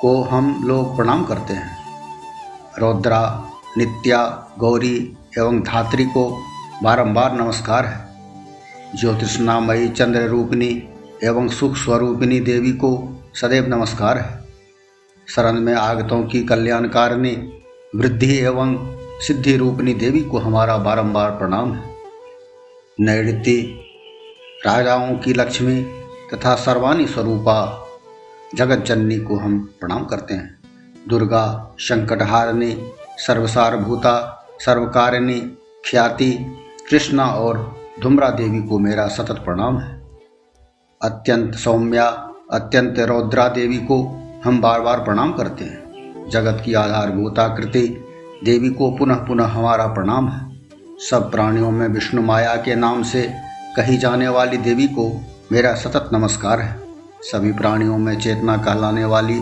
देवी को मेरा अभिवादन है, सभी जीवों में बुद्धि रूप से निवास करने वाली देवी को मेरा बार बार प्रणाम है, सभी प्राणियों में निद्रा रूप में स्थित देवी को मेरा प्रणाम है, समस्त जीवों में क्षुधाग्नि रूप से विद्यमान देवी को मेरा प्रणाम है, सभी जीवों में छाया रूप से स्थित, सभी प्राणियों में शक्ति रूप से स्थित, सभी जीवों में तृष्णा रूप से स्थित, सभी जीवों में क्षमा रूप से विद्यमान देवी को मेरा पुनः पुनः प्रणाम है, जो देवी सभी जीवों में जाति रूप से स्थित, लज्जा रूप से स्थित तथा शांति रूप से स्थित है, उन देवी को मेरा बारंबार अभिवादन है, सभी प्राणियों में श्रद्धा रूप से तथा कांति रूप से स्थित देवी को मेरा नमस्कार है, जो सभी जीवों में लक्ष्मी रूप तथा वृत्ति रूप से विद्यमान है, उन देवी को मैं पुनः पुनः प्रणाम करता हूँ, सभी जीवों में स्मृति रूप से वर्तमान देवी को मेरा बार बार प्रणाम है, जिन देवी की सभी जीवों में दया तथा तुष्टि से स्थित उन देवी को मेरा प्रणाम है, जो देवी सभी प्राणियों में मातृ तथा भ्रांति रूप से विद्यमान हैं, उन्हें मेरा बारंबार प्रणाम है, जो देवी समस्त जीवों के इंद्रिय वर्ग की स्वामिनी तथा सभी प्राणियों में व्याप्त रहने वाली हैं, उन्हें मेरा नमस्कार है, जिन देवी की इस सृष्टि में चैतन्य रूप से व्याप्ति है, उन देवी को मेरा प्रणाम है, प्राचीन काल में अपनी इष्ट सिद्धि की पूर्ति होने से देवों ने जिनका स्तवन तथा देवों के राजा इंद्र ने बाहुकाल तक जिनका सेवन किया, वह कल्याणकारिणी ईश्वरी हमारा हित तथा मंगल करें तथा मेरी सभी आपदाओं का निवारण करें, जिन परमेश्वरी को हम सब देवगण दैत्यों द्वारा त्रस्त हो इस समय प्रणाम करते हैं तथा जो भक्ति युक्त चित्त वाले पुरुषों के स्मरण करने से समस्त संकटों को तत्काल टाल देती है, वे जगदम्बा हमारे संकट को नष्ट करें। ऋषि बोले, हे राजन, देवताओं के इस स्तुति पाठ के समय गंगा स्नानार्थ वहां श्री पार्वती देवी आई हुई थी। उन सुंदर भ्रकुटी वाली भगवती पार्वती ने देवताओं से प्रश्न किया, आप लोग यहाँ किसकी स्तुति कर रहे हैं? तब उन्हीं के शरीर कोश से उत्पन्न हुई शिवा देवी ने कहा, युद्ध में निशुंभ दैत्य से पराजित तथा शुंभ से अपमानित होकर ये समस्त देवता मेरी ही स्तुति कर रहे हैं। पार्वती जी के शरीर कोश से अंबिका देवी की उत्पत्ति हुई थी, इसीलिए वे इस त्रैलोक्य में कौशिकी नाम से संबोधित की जाती है। कौशिकी की उत्पत्ति के बाद पार्वती देवी का शरीर काले रंग में परिवर्तित हो गया। एतदर्थ वे हिमालय पर रहने वाली कालिका देवी के नाम से प्रसिद्ध हुई। इसके पश्चात वहाँ शुंभ निशुंभ के भृत्य चंडमुंड ने आकर परम मनोमुग्धकारी रूप वाली अंबिका देवी को देखा। देवी को देखकर वे शुंभ दानव के पास जाकर बोले, महाराज, मैंने हिमालय पर एक अत्यंत रूपवती स्त्री देखी है, जिसकी कांति से हिमालय उद्भासित हो रहा है। वैसा अनिंद्य रूप कभी किसी ने नहीं देखा होगा। हे असुराधिप, आप पता लगाइए कि वह कौन है और उसे ग्रहण कर लीजिए। उस स्त्री रत्न के समस्त अंग बहुत ही कमनीय हैं और वह अपने अंगों की आभा से समस्त दिशाओं को आलोकित कर रही है। हे दैत्यराज, अभी तक वह हिमालय पर ही वर्तमान है, आप उसे चलकर देख सकते हैं। हे प्रभु, इस समय आपके गृह में संसार के सभी रत्न, घोड़े, हाथी आदि शोभित हो रहे हैं। हाथियों में ऐरावत, वृक्षों में पारिजात तथा घोड़ों में उच्चैःश्रवा तो आपने ही इंद्र से छीन लिया है। हंसों से जुता हुआ ब्रह्मा जी का यह रत्न जड़ित अद्भुत विमान अब आपके यहाँ पड़ा है। महापद्म नामक कुबेर की निधि छीनकर आपने हस्तगत कर लिया है। केसरों से सुशोभित किंजलकिनी नाम की माला समुद्र से आपको अर्पित कर दी है, जिसके कमल कभी भी नहीं कुमलाते और सदा हरे भरे रहते हैं। सोना बरसाने वाला वरुण देव का छत्र भी आपके घर में शोभित हो रहा है तथा प्रजापति का यह उत्तम रथ भी आपके पास उपलब्ध है। हे दैत्येश्वर, मृत्यु की उत्क्रांतिदा नामक शक्ति भी आपने अपने अधिकार में ले ली है तथा वरुण का पास और समुद्र गर्भ के अनेकों रत्न आपके अनुज निशुंभ के पास है। अग्नि ने स्वतः शुद्ध किए हुए 2 वस्त्र आपको अर्पित किए हैं। हे दैत्यराज, इस प्रकार आपने समस्त रत्नों का संग्रह कर लिया है, फिर यह स्त्रियों में रत्नमयी देवी को आपने क्यों छोड़ रखा है? इसे भी आप अपने अधिकार में कर लीजिए। ऋषि ने कहा, चंडमुंड के मुख से ऐसी बात सुनकर शुंभ ने अपने महादैत्य सुग्रीव को दूत बनाकर देवी के पास संदेश कहलाने के लिए भेजा। उस दैत्य से शुंभ ने कहा, तुम उसे बातों में बहलाकर मेरे पास अतिशीघ्र लाने का प्रयत्न करना। वह दूत पर्वत के उस मनोरम भाग में गया जहाँ देवी विराजमान थी। उनसे उस दैत्य ने मधुर वाणी में कहना प्रारंभ किया। दूत ने कहा, हे देवी, इस समय दैत्यराज शुंभ ही इस त्रिभुवन के एकमात्र स्वामी हैं। मैं उनका दूत बनकर उनकी आज्ञा से तुम्हारे पास आया हूँ। उनकी आज्ञा का पालन देवता लोग सदैव निर्विरोध रूप से करते आए हैं। कोई भी उनकी आज्ञा टालने का दुस्साहस नहीं कर सकता। उन्होंने समस्त देवों पर विजय प्राप्त की है और तुम्हारे लिए जो संदेश दिया है उसे दत्तचित्त होकर सुनो। समस्त विश्व मेरे अधीनस्थ है, देवता भी मेरी आज्ञा का पालन करते हैं। संपूर्ण यज्ञांशों को मैं ही भिन्न भिन्न रूपों से ग्रहण करता हूँ। तीनों लोकों के श्रेष्ठतम रत्न सभी मेरे अधिकार में है। देवराज इंद्र का वाहन श्रेष्ठ रत्न ऐरावत नाम का हाथी मेरे पास है। क्षीर सागर के मंथन काल में उत्पन्न अश्वरत्न उच्चैःश्रवा को अब देवताओं ने मुझे अर्पित कर दिया है। हे सुंदरी, इन पदार्थों के अतिरिक्त और भी जितने अमूल्य रत्न या पदार्थ देवों, गंधर्वों या नागों के अधिकार में थे, वे सब अब मेरे पास उपलब्ध हैं। हे देवी, हम लोग तुम्हें स्त्रियों में रत्न मानते हैं, अतएव तुम हमारे पास आओ, क्योंकि उन अधिकृत रत्नों का उपभोग करने वाला एकमात्र मैं ही हूँ।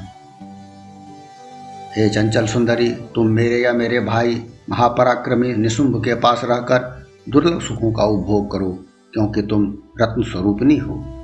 मेरा वरण करके तुम अतुल संपत्ति तथा ऐश्वर्य की उत्तराधिकारिणी बनोगी। अपनी बुद्धि से ऐसा विचार कर तुम मेरी पत्नी बनना स्वीकार करो। ऋषि ने कहा, दूत के मुख से ऐसी उक्ति सुनकर कल्याणमयी भगवती जगतधात्री दुर्गा मन में गंभीर भाव से मुस्कुराते हुए उस दूत से कहने लगी। देवी ने उस दूत को संबोधित करते हुए कहा, हे दूत, तुमने जो बात कही वह बिल्कुल सत्य है, इसमें कुछ भी मिथ्या नहीं। शुंभ तीनों लोगों का इस समय स्वामी और उसका भाई निशुंभ भी उसी के सदृश पराक्रमशील है, किंतु इस विषय में मैंने पहले जो प्रतिज्ञा ठान ली है उसे मैं किस प्रकार तोड़ सकती हूँ। मैंने अपनी अल्पज्ञता के कारण जो प्रतिज्ञा कर रखी है उसे तुम्हें सुनाती हूँ। मेरी प्रतिज्ञा है कि जो भी प्राणी मुझे समर में पराजित करेगा, जो मेरे अभिमान का खंडन करेगा तथा जो मेरे ही समान पराक्रमी तथा साहसी होगा, वह मेरा स्वामी बन सकेगा। इसलिए महादैत्य शुंभ यानी शुंभ स्वयं ही जब यहाँ आकर मुझे पराजित कर दें तो मेरा विवाह उनसे हो सकता है, इसमें विलंब करना उचित नहीं। दूत ने कहा, हे देवी, तुम मेरे सामने ऐसी अभिमानपूर्ण बातें न करो। इस ब्रह्मांड में ऐसा कौन है जो शुंभ निशुंभ के सामने खड़ा होने का साहस कर सके। अन्य निम्न कोटि के दैत्यों के सामने भी सारे देवता मिलकर युद्ध में पार नहीं पा सकते, फिर तुम अकेली स्त्री होकर क्या कर सकती हो। जिन शुंभ आदि महापराक्रमी दैत्यों के आगे इंद्र आदि देवता भी भय के कारण युद्ध विमुख हो गए, उनके सामने तुम अकेली स्त्री होकर कैसे जा सकती हो। अतएव तुम मेरा ही कहना मानकर शुंभ निशुंभ के पास चलो। ऐसा करने से तुम्हारी महत्ता की रक्षा होगी, अन्यथा जब वे तुम्हारे केस पकड़कर बलपूर्वक घसीटते हुए ले जाएंगे तब तुम्हें अपनी मर्यादा खो देनी पड़ेगी। दूत की बात सुनकर देवी ने उत्तर दिया, तुम्हारा कहना उचित ही है। शुंभ निशुंभ निस्संदेह बलवान और पराक्रमी दैत्य है, किंतु मैं क्या करूं? मैंने पहले बिना सोचे समझे ही ऐसी प्रतिज्ञा कर ली है, तो उसे कैसे भंग करूं? अतएव अब तुम वापस लौट जाओ और अपने स्वामी से मेरी कही हुई बातें आदरपूर्वक समझा कर कहो। उसके बाद वे जैसा उचित समझेंगे वैसा करेंगे। इस प्रकार मार्कंडेय पुराण के सावर्णिक मनवंतर कथा के अंतर्गत देवी महात्म्य में वर्णित दूत संवाद नामक 5वां अध्याय समाप्त। 6ठा अध्याय धूम्रलोचन वध। ध्यान। मैं सर्वज्ञेश्वर भैरव के अंक की निवासिनी परम श्रेष्ठ पद्मावती देवी की आराधना करता हूँ। वे देवी नागराज के आसन पर आसीन हैं। नागों के फनों में शोभित होने वाली मणिमाला से उनका शरीर भासित हो रहा है। उनके अंगों की दीप्ति सूर्य के समान है और 3 नेत्र उनके सौंदर्य का वर्धन कर रहे हैं। उनके हाथों में माला, कुंभ, कपाल और कमल हैं तथा उनके मस्तक में अर्धचंद्राकार मुकुट शोभायमान हो रहा है। ऋषि कहने लगे, देवी के मुख से ऐसी बात सुनकर दूत को बहुत ही आश्चर्य हुआ और उसने दैत्यराज के पास जाकर विस्तार पूर्वक समाचार कहा। दूत से ऐसा उत्तर सुनकर वह दैत्यराज अत्यंत क्रोधित हो उठा और अपने सेनानायक धूम्रलोचन से कहा, धूम्रलोचन, तुम अतिशीघ्र अपनी सेना के साथ जाकर उस दुष्टा स्त्री का केस बलपूर्वक खींचते हुए यहाँ उठा लाओ। उसका रक्षक यदि यक्ष, गंधर्व, देवता आदि कोई भी हो तो तुम उसे अवश्य ही मार डालना। तब ऋषि ने कहा, शुंभ का आदेश पाकर वह धूम्रलोचन अपनी 60,000 सेना के साथ वहाँ से तुरंत ही चल पड़ा।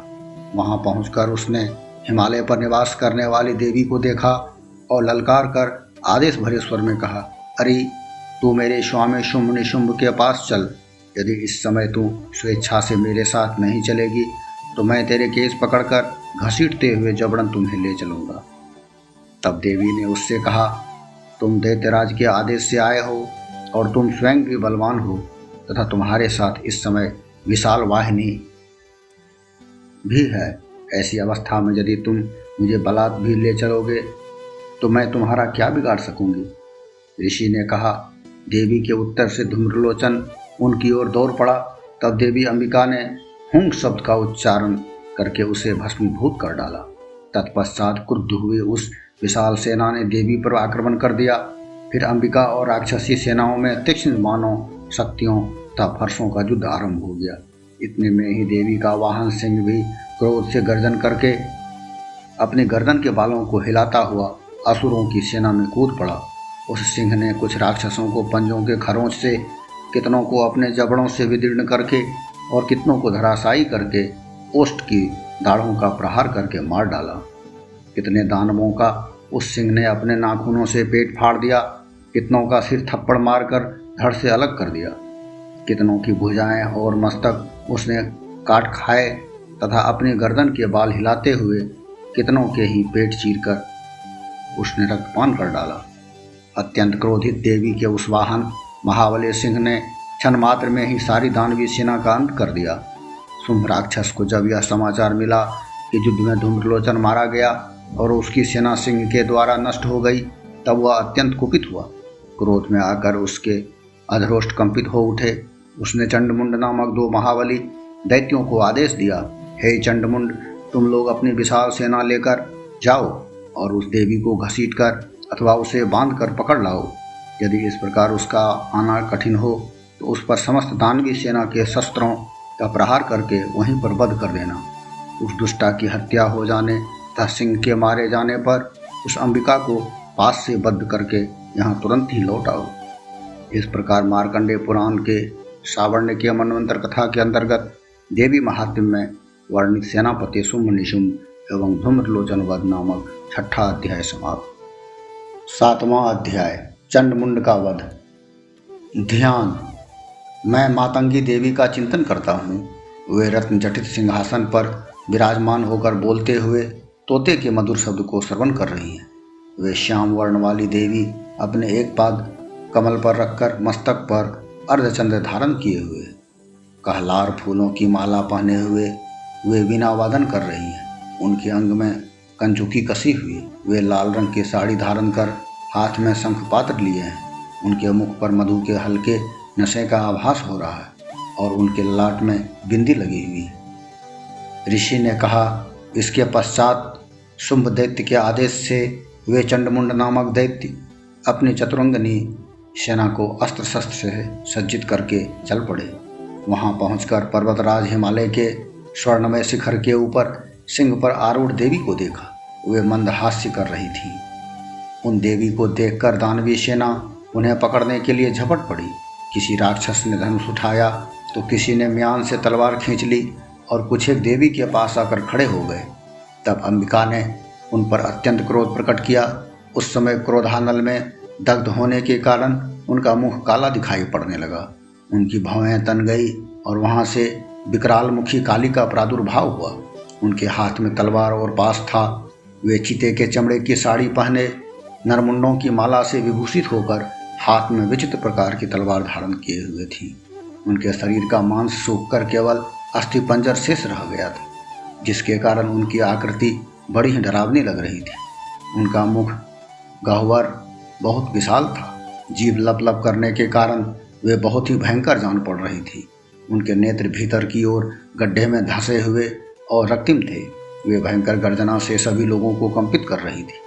वे कालिका देवी बड़े बड़े असुरों का वध करती हुई प्रबल वेग से आसुरी सेना पर टूट पड़ी और उन सबको अपना ग्रास बनाने लगी।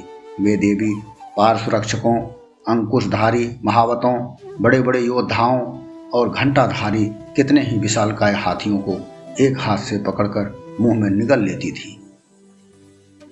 इसी प्रकार घोड़े, रथ और सारथी सहित रथी सैनिकों को मुंह में डालकर वे बहुत ही भयानक आवाज में चबा रही थी।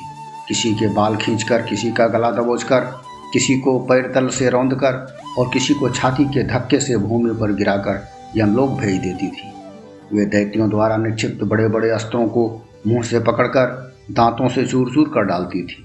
काली ने उन बलशाली दुराचारी दैत्यों की समस्त सेना को मसल दिया। कुछ एक को खा गई और कितने को ही वहां से खदेड़ दिया। कोई तलवार की मार से मार डाले गए, कोई खटवांग से पीटे गए और कितने ही नुकीले दांतों से पिसकर मारे गए। इस प्रकार देवी ने क्षण भर में उस आसुरी सेना का संहार कर डाला। यह देखकर चंड उन विकराल काली की ओर दौड़ पड़ा। फिर महादैत्य मुंड ने बाणों की वर्षा करके तथा हजारों बार प्रयुक्त चक्रों से उस भयानक देवी को ढक दिया। देवी के मुख में प्रविष्ट होते हुए वे अनेकों चक्र ऐसे जान पड़े मानो सूर्य के बहुत से मंडल बादलों में समा गए हों। तब भयंकर गर्जना करने वाली काली ने रोष में भीषण अट्टहास किया। उस समय अपने विकराल मुख के भीतर कठिनता से दिखाई पड़ने वाले दांतों की चमक से वे अत्यंत उज्जवल दिखाई पड़ रही थी।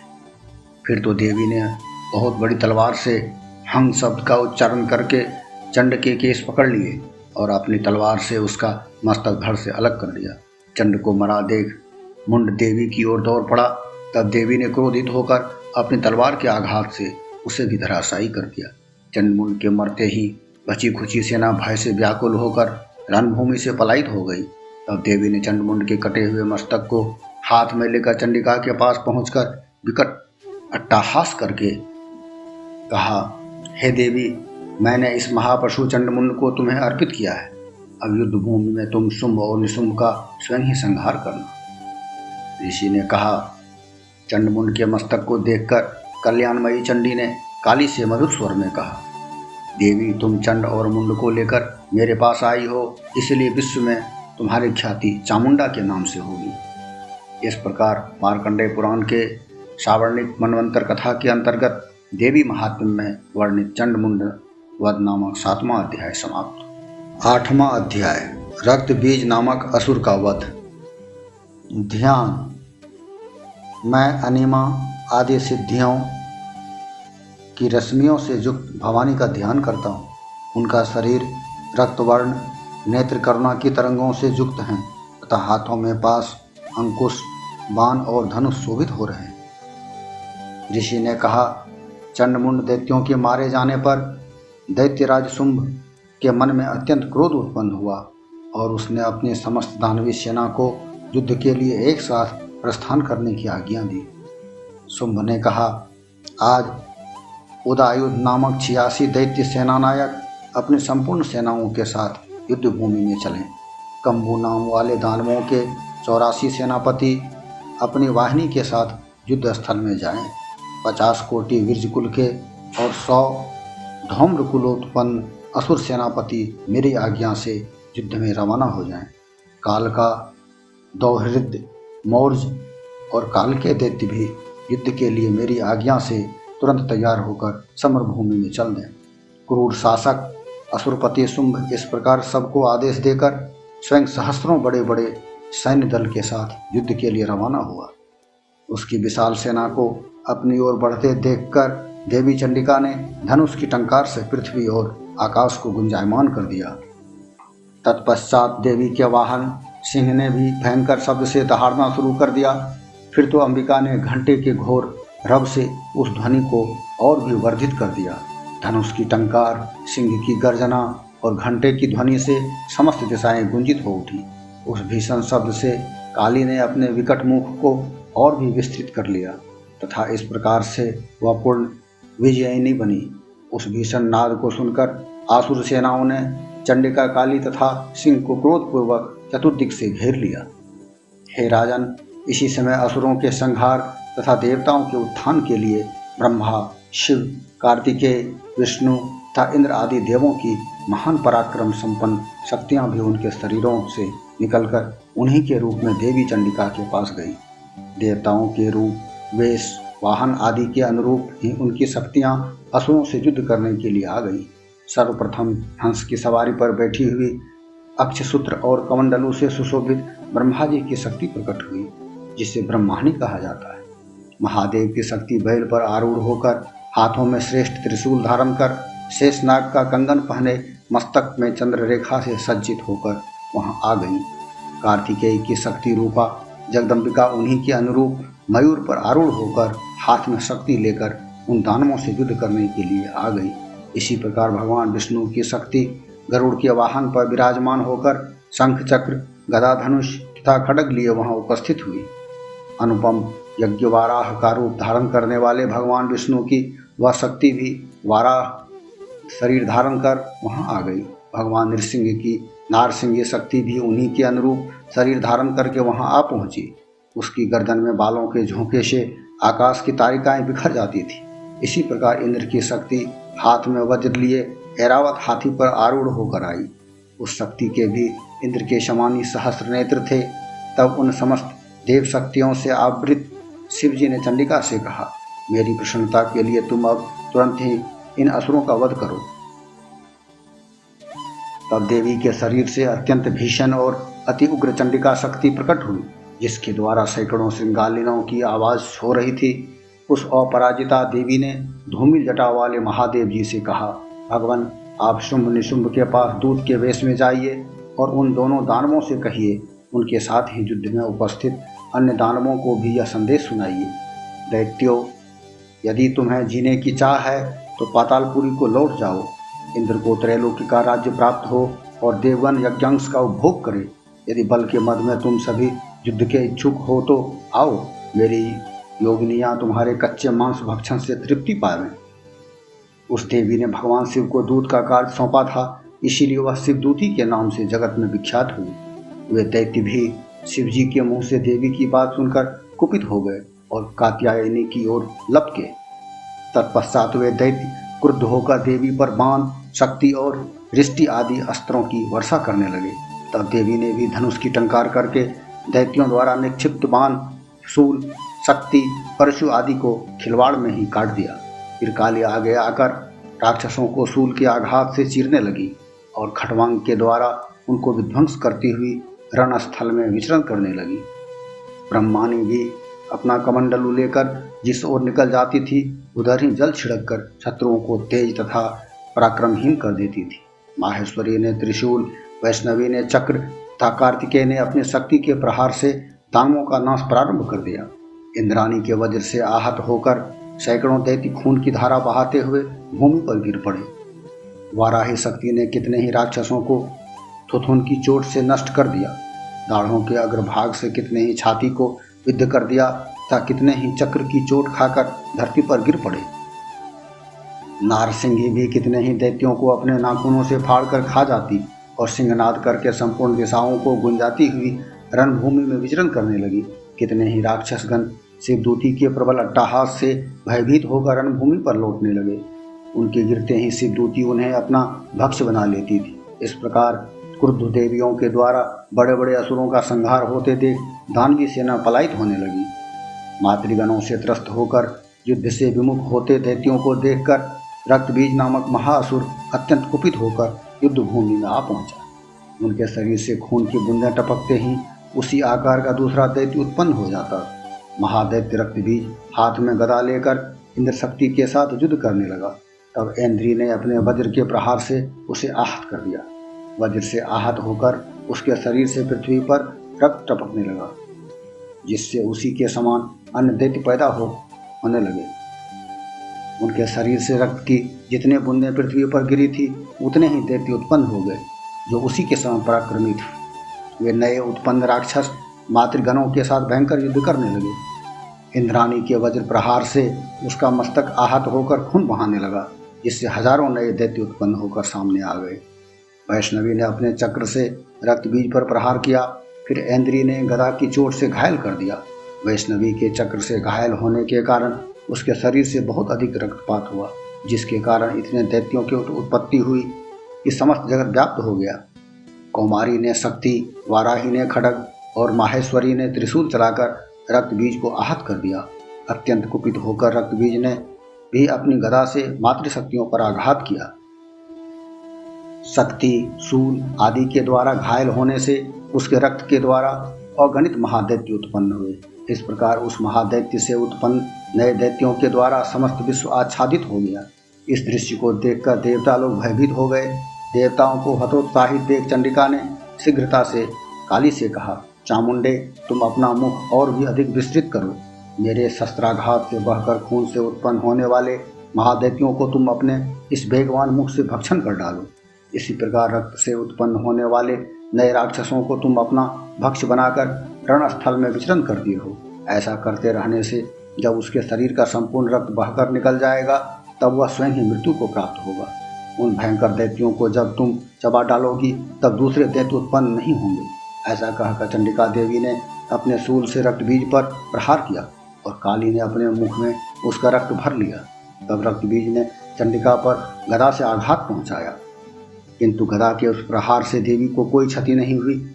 रक्तबीज के घायल शरीर से बहुत अधिक रक्तपात हुआ, किंतु खून बहते ही चामुंडा ने उस रक्त को अपने मुंह में भर लिया। रक्त गिरने से काली के मुख में जो दैत्य उत्पन्न होते थे, उन्हें काली चबा डालती थी और उसने रक्तबीज का खून भी पान कर लिया। तब देवी ने रक्तबीज को वज्र, बाण, खड्ग, दृष्टि आदि के प्रहार से मार डाला। हे राजन, इस प्रकार शस्त्रों के समूह से आहत एवं रक्तहीन होकर महादैत्य रक्तबीज भूतल पर गिर पड़ा। हे नरश्रेष्ठ, इसे देखकर देवों में हर्ष का समुद्र उमड़ पड़ा। उन असुरों के रक्तपान के मद से उन्मत्त होकर संपूर्ण मातृ समूह नृत्य करने लगा। इस प्रकार मार्कंडेय पुराण के सावर्णिक मनवंतर कथा के अंतर्गत देवी महात्म्य में वर्णित रक्तबीज वध नामक 8वां अध्याय समाप्त। नवम अध्याय निशुंभ वध। ध्यान। उन अर्धनारीश्वर का रंग बंदूक पुष्प और सुवर्ण के समान रक्तपीत युक्त है। उनकी भुजाओं में सुंदर स्फटिक की माला, पाश, अंकुश और वरद मुद्रा सुशोभित है। उनका आभरण अर्धचंद्र है तथा वे 3 नेत्रों से शोभायमान हो रहे हैं। ऐसे अर्धनारीश्वर की मैं शरण में हूँ। राजा ने कहा, हे भगवान, आपने रक्तबीज वध संबंधित देवी चरित्र का विचित्र महात्म्य मुझे बताया। रक्तबीज की मृत्यु के अनंतर क्रुद्ध शुंभ और निशुंभ ने आगे क्या किया, अब मैं उनका वर्णन सुनना चाहता हूँ। तब ऋषि ने राजा से कहा, हे राजन, युद्ध में रक्तबीज तथा अन्य राक्षसों के हनन से शुंभ निशुंभ के क्रोध की पराकाष्ठा हो गई। इस प्रकार अपनी विशाल दैत्य सेना का संहार होते देख क्रुद्ध निशुंभ देवी की ओर दौड़ पड़ा। उसके साथ ही दानवों की प्रमुख सेना थी। उसके आगे पीछे तथा पार्श्व भाग में बड़े बड़े अंगरक्षक दैत्य थे, जो कुपित होकर अपने होंठ काटते हुए देवी को मार डालने के उद्देश्य से आए। महाबली शुंभ भी अपनी समस्त सेना के साथ मातृगणों से युद्ध करने के पश्चात चंडिका के वध करने के लिए आ पहुंचा। इसके अनंतर शुंभ निशुंभ का घमासान युद्ध देवी के साथ होने लगा। वे दोनों महाबलवान दैत्य मेघों की तरह अपने बाणों की देवी पर भीषण वर्षा कर रहे थे। उन दोनों के निक्षिप्त बाणों को चंडिका ने अपने बाणों से काटकर शस्त्रों द्वारा उन राक्षसों के अंगों को पीड़ित कर दिया। तब निशुंभ ने तेज धार वाली तलवार और चमकती हुई ढाल लेकर देवी के वाहन सिंह के मस्तक पर आघात किया। अपने वाहन सिंह के प्रहारित होने पर देवी ने छुरप्र नामक बाण के द्वारा निशुंभ के उस तलवार को काट गिराया तथा अष्टरजत जड़ित ढाल को भी टुकड़े टुकड़े कर दिए। ढाल और तलवार से रहित होकर उस दानव ने शक्ति का प्रयोग किया, किंतु चक्र के द्वारा देवी ने उस शक्ति के 2 खंड कर दिए। तब निशुंभ क्रोध से तिलमिला उठा और देवी का वध करने के लिए अपना शूल संभाला, किंतु देवी ने उस शूल को मुक्के की मार से ही चूर्ण कर डाला। तब उसने अपनी गदा को घुमाकर देवी पर आघात किया, परंतु वह गदा देवी के त्रिशूल से कटकर नष्ट हो गई। इसके अनंतर वह दैत्य हाथ में फरसा लेकर देवी की ओर बढ़ा। तब देवी ने अपने बाणों की वृष्टि से उस दैत्य को धराशायी कर दिया। अपने पराक्रमी भाई को धरती पर गिरते देख शुंभ अत्यंत क्रोधित होकर देवी को मारने के लिए दौड़ा। अपने आकाशव्यापी लंबी अष्टभुजाओं से युक्त वह दैत्य रथ पर आयुधों से सुसज्जित होकर शोभित होने लगा। उसे आते देखकर देवी ने अपना शंखनाद और धनुष की प्रत्यंचा द्वारा रणस्थल में घोर टंकार किया। इसके पश्चात संपूर्ण दैत्य सेना के तेज को नष्ट करने वाले घंटे के नाद से समस्त दिशाओं को गुंजायमान कर दिया। जिस सिंह की गर्जना को सुनकर बड़े बड़े मदमत्त गजराज भी सहम जाते थे, उस देवी वाहन सिंह ने अपनी दहाड़ से 10 दिशाओं को कंपा दिया। तब काली ने आकाश में छलांग लगाकर अपने दोनों हाथों से पृथ्वी पर प्रहार किया। उस क्रिया से ऐसा भयंकर शब्द उत्पन्न हुआ जिससे पहले के सभी शब्द उसमें विलीन हो गए। तब शिवदूती ने असुरों के लिए अशुभ अट्टहास करके सब राक्षसों का दिल दहला दिया, परंतु इन सब से शुंभ को अत्यंत क्रोध हुआ। उस समय देवी ने शुंभ को लक्ष्य करके कहा, ओ दुरात्मन, खड़ा रह, खड़ा रह। तब आकाश मार्ग में खड़े सभी देवगण देवी की जय जयकार करने लगे। तब शुंभ ने ज्वालाओं से लपलपाती हुई अत्यंत भीषण शक्ति चलाई। अग्निमयी पर्वत के सदृश उस भयंकर शक्ति को देवी ने बड़े भारी लुआठी से दूर कर दिया। उस समय शुंभ के सिंहनाद से त्रैलोकी गुंज उठे। हे राजन, उसकी ध्वनि से ऐसा प्रतीत हुआ मानो वज्रपात हुआ हो, जिसमें अन्य सभी शब्द समा गए। शुंभ तथा देवी के परस्पर चलाए हुए बाणों के दोनों प्रतिद्वंदियों ने अपने बाणों द्वारा सैकड़ों और हजारों टुकड़े कर डाले। तब क्रुद्ध होकर चंडिका देवी ने शुंभ पर अपने त्रिशूल से प्रहार किया। उस आघात को सहन न कर सकने के कारण शुंभ दैत्य चेतनाहीन होकर भूमि पर गिर पड़ा। इतने में ही निशुंभ की चेतना लौट आई और उसने बाणों की वर्षा करके देवी काली तथा उसके वाहन सिंह को घायल कर दिया। फिर उस असुरराज ने अपने 10,000 हाथों को पैदा करके चक्रों के आघात से देवी को आच्छादित कर डाला। तब असह्य पीड़ा निवारणी देवी दुर्गा ने क्रुद्ध होकर अपने बाणों से उन चक्रों तथा बाणों को काट दिया। तब देवी के इस अतुलनीय शौर्य को देखकर निशुंभ अपने सैन्य दल के साथ चंडिका का वध करने के उद्देश्य से हाथ में गदा लेकर बहुत वेग से उन पर झपटा। देवी ने अपनी तीक्ष्ण तलवार से उसकी गदा को काट दिया। गदा नष्ट होते ही उसने हाथ में शूल धारण कर लिया। देवताओं के पीड़क शुंभ को हाथ में शूल लेकर आते देख चंडिका ने बड़े वेग से अपना शूल चलाकर उसके वक्ष को विद्ध कर दिया। शूल से छाती छिप जाने पर उसी के समान महाकाय दैत्य उसकी छाती से निकलकर खड़ी रह कहता हुआ बोलने लगा। उस निकलते हुए दैत्य की बात पर देवी अट्टहास कर उठी और तलवार से उसका सिर काट गिराया। तब वह दैत्य भूमि पर गिरकर ढेर हो गया। तत्पश्चात सिंह अपनी दाढ़ों से उस दैत्य की गर्दन चबाने लगा। वह दृश्य बहुत ही डरावना प्रतीत हो रहा था। उधर काली तथा शिवदूती ने भी दूसरे दानवों को खाना शुरू कर दिया। कौमारी की शक्ति से विदारित होकर कितने ही महादानव नाश को प्राप्त हुए। ब्रह्मानी ने मंत्रपूत जल के द्वारा कितने ही दैत्य निष्प्रभ होकर भाग गए। कितने ही दानव माहेश्वरी के त्रिशूल से छिन्न भिन्न होकर नष्ट हो गए। वाराही के थुथुन की मार से कितने की हड्डी पसली चूर चूर हो गई। वैष्णवी ने अपने चक्र के प्रहार से राक्षसों के खंड खंड कर डाले। इंद्री के हाथ से चलाए हुए वज्र से आहत होकर कितनों को ही अपनी जान गंवानी पड़ी। उस युद्ध में कुछ दानव नष्ट हो गए, कुछ भाग खड़े हुए तथा अगणित राक्षस काली, शिवदूती और सिंह के द्वारा काल कबलित हो गए। इस प्रकार मार्कंडेय पुराण के सावर्णिक मनवंतर कथा के अंतर्गत देवी महात्म्य में वर्णित निशुंभवध नामक 9वां अध्याय समाप्त। 10वां अध्याय शुंभ दानव का वध। ध्यान। जिनका वर्ण तप्त सोने के सदृश है, सूर्य, चंद्र और अग्नि ही उनके 3 नेत्र हैं तथा वे अपने कर कमलों में धनुष बाण, अंकुश, पाश और शूल धारण किए हुए हैं। ऐसे अर्धचंद्राकार शशि भूषित मस्तक वाली शिव शक्ति स्वरूपिणी भगवती कामेश्वरी देवी का मैं हृदय में ध्यान करता हूँ।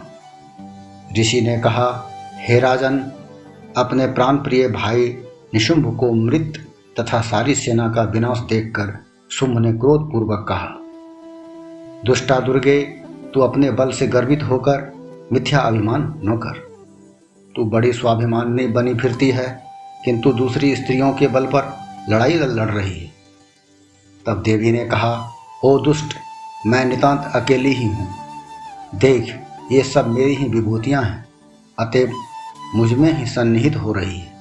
तत्पश्चात ब्रह्मानी आदि संपूर्ण देवियाँ अंबिका देवी के शरीर में विलीन हो गई।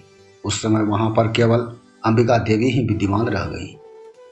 तब देवी ने कहा, मैं अपनी विभूतियों से अनेक रूपों में यहाँ प्रकट हुई थी। अब उन सब आकारों को मैंने समेट लिया है। अब मैं अकेले ही युद्ध के लिए सन्नद्ध हूँ। तुम भी स्थिर भाव से तत्पर हो जाओ। ऋषि ने कहा, सभी देवताओं और दानवों के समक्ष देवी और शुंभ में घमासान युद्ध प्रारंभ हुआ। उन दोनों प्रतिद्वंदियों का युद्ध तीक्ष्ण शस्त्रों के प्रहार तथा बाणों की वर्षा के कारण बहुत ही भयंकर प्रतीत होने लगा। उस समय देवी के छोड़े हुए सैकड़ों दिव्यास्त्रों को शुंभ ने अपने अस्त्रों द्वारा काट डाला। इसी प्रकार प्रत्युत्तर में देवी ने भी शुंभ द्वारा निक्षेपास्त्रों को क्षण भर में ही अपने हुंकार शब्द के उच्चारण मात्र से ही विनष्ट कर दिया। तब उस दानव ने अपने सैकड़ों बाणों को चलाकर देवी को ढक दिया। ऐसा देखकर कुपित देवी ने भी अपने बाण से उसके धनुष काट दिए। धनुष कट जाने पर दैत्यराज ने हाथ में शक्ति उठा ली, किंतु देवी ने अपने चक्र के द्वारा उस शक्ति को खंडित कर दिया। तदंतर उस दैत्य ने सैकड़ों चंद्रमा की भांति चमचमाती हुई ढाल तथा तलवार लेकर देवी पर आक्रमण कर दिया। तब चंडिका ने उसके आते ही अपने तीक्ष्ण बाणों से उस चमचमाती हुई ढाल तथा तलवार को काट दिया।